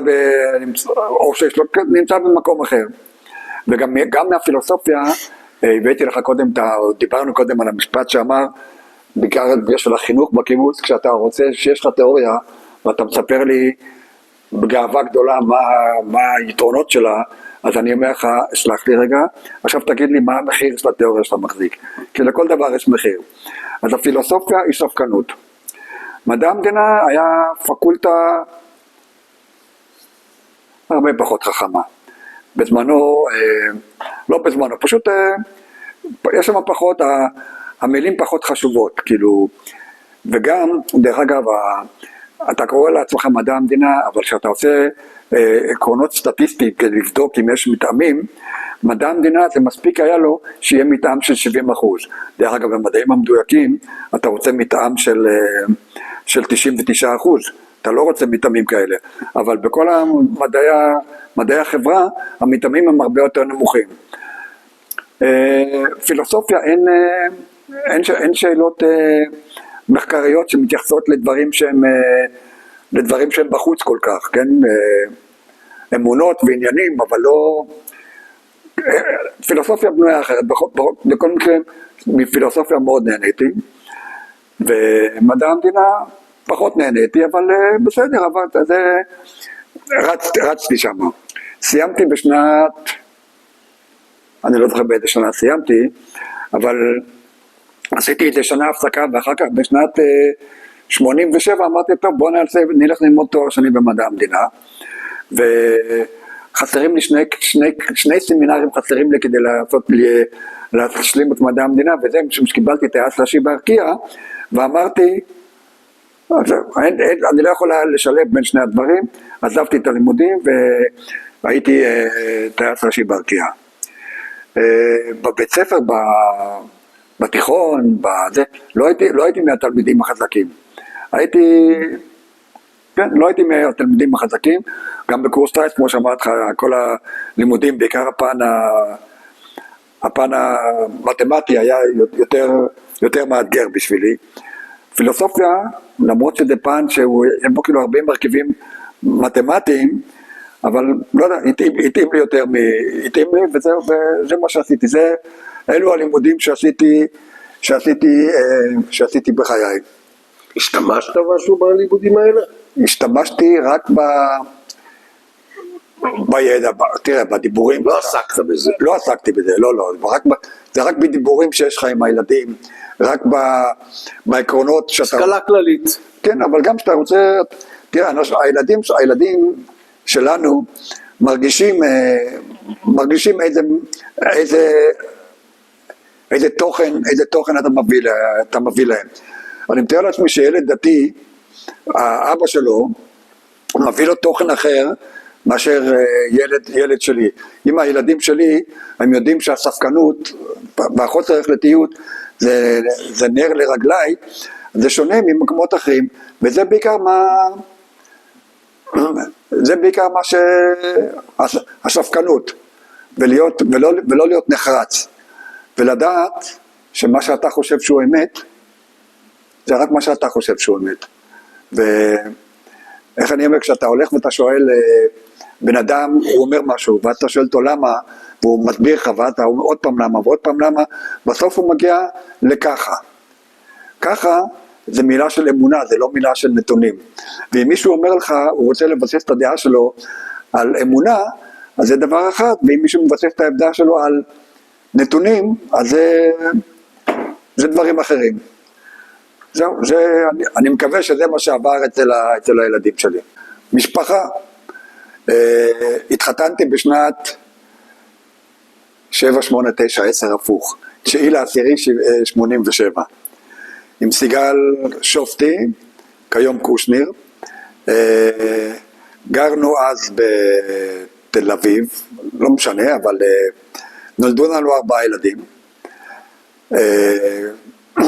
89, 91, 98 ו-2004, כולם 4 בנים, כולם שירתו בצבא, או 3 שירתו בצבא ואחד עוד משרת בצבא, כולם קרביים, 2 מהם היום טייסים באל על, ילד מספר 2, יש לו הביא למשפחה 2 נכדים ועוד אחד עד שהסרט הזה יצא לאור, יהיה לנו כבר עוד נכד שלישי במשפחה. מספר 3 הוא לומד רפואה, ומספר 4 כמו שאמרנו הוא עדיין חייל. אני ואשתי ואני גרים בקיבוץ כמו שאמרנו כבר חודשיים, והילדים אחד גר ביודפת, אחד גר בתל אביב, אחד ביפו ואחד החייל עדיין אצלנו בבית. איפה גרת כל השנים לפני שחזרת לקיבוץ?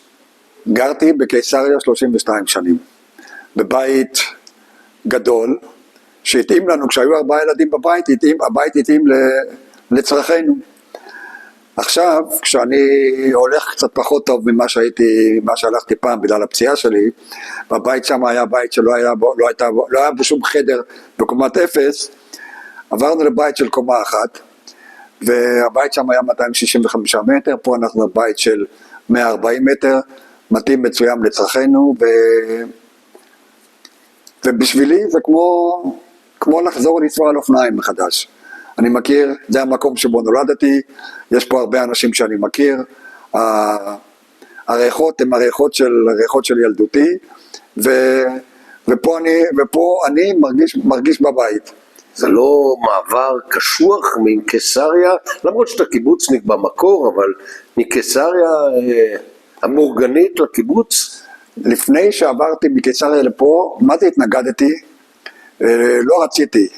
הרעיון היה של אשתי, והיא, כמו ההחלטות החשובות בחיינו, היא נלחמה על דעתה ובסוף היא צדקה. מזכיר לי, דרך המעבר לפה מזכיר לי שהפסקתי לטוס בשנת 2017, הפסקתי לטוס כי הרישיון, נגמר התוקף של הרישיון, ואנשים שאלו אותי, שנה, שנתיים, לא יודע כמה זמן אחרי זה, תגיד, זה חסר לך?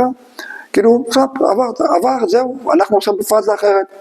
לפני חודשיים עברתי משם לפה, ואני בבית פה, הכל טוב, אני מרגיש מצוין כאן, לא מרגיש שהפסדתי שום דבר, ואני מרגיש פה ממש בבית, ומרגיש שמח וטוב, ויש לי פה משפחה, ויש נכדנים, מה שנקרא נכדנים, זה הנכדים של אחותי, ויש פה גם נינים של אחותי שגרים פה בקיבוץ, לא, וזה נחמד וזה טוב לי, והמשפחה שלי זה הגאווה, הדבר הכי חשוב שעשינו או שעשיתי בחיי, ואני מאמין שגם ההורים שלי, עליהם השלום, שזה הבית שלהם, היו שמחים שאני זה שגר בביתם וממשיך את מה שאתה אומר שאתה קיבוצניק בנשמה בעצם. היית בחופשה של 30 ומשהו שנה בקיסריה. משנת 79 הייתי בחופשה, לא הייתי גם הייתי בהרבה מקומות אחרים, אבל 32 שנים האחרונות היו בקיסריה. זהו, תודה רבה לכם, לך. אני רוצה להודות לך על כל הסיפור המרתק הזה. מה שאני יכול לאחל לך זה בריאות, רוצה לאחל לך, כן. בריאות טובה, והרבה נחת מהמשפחה, ובחיים החדשים בקיבוץ. כן, תודה רבה לך וליעקב חורין שעושים את הפרויקט הזה. תודה.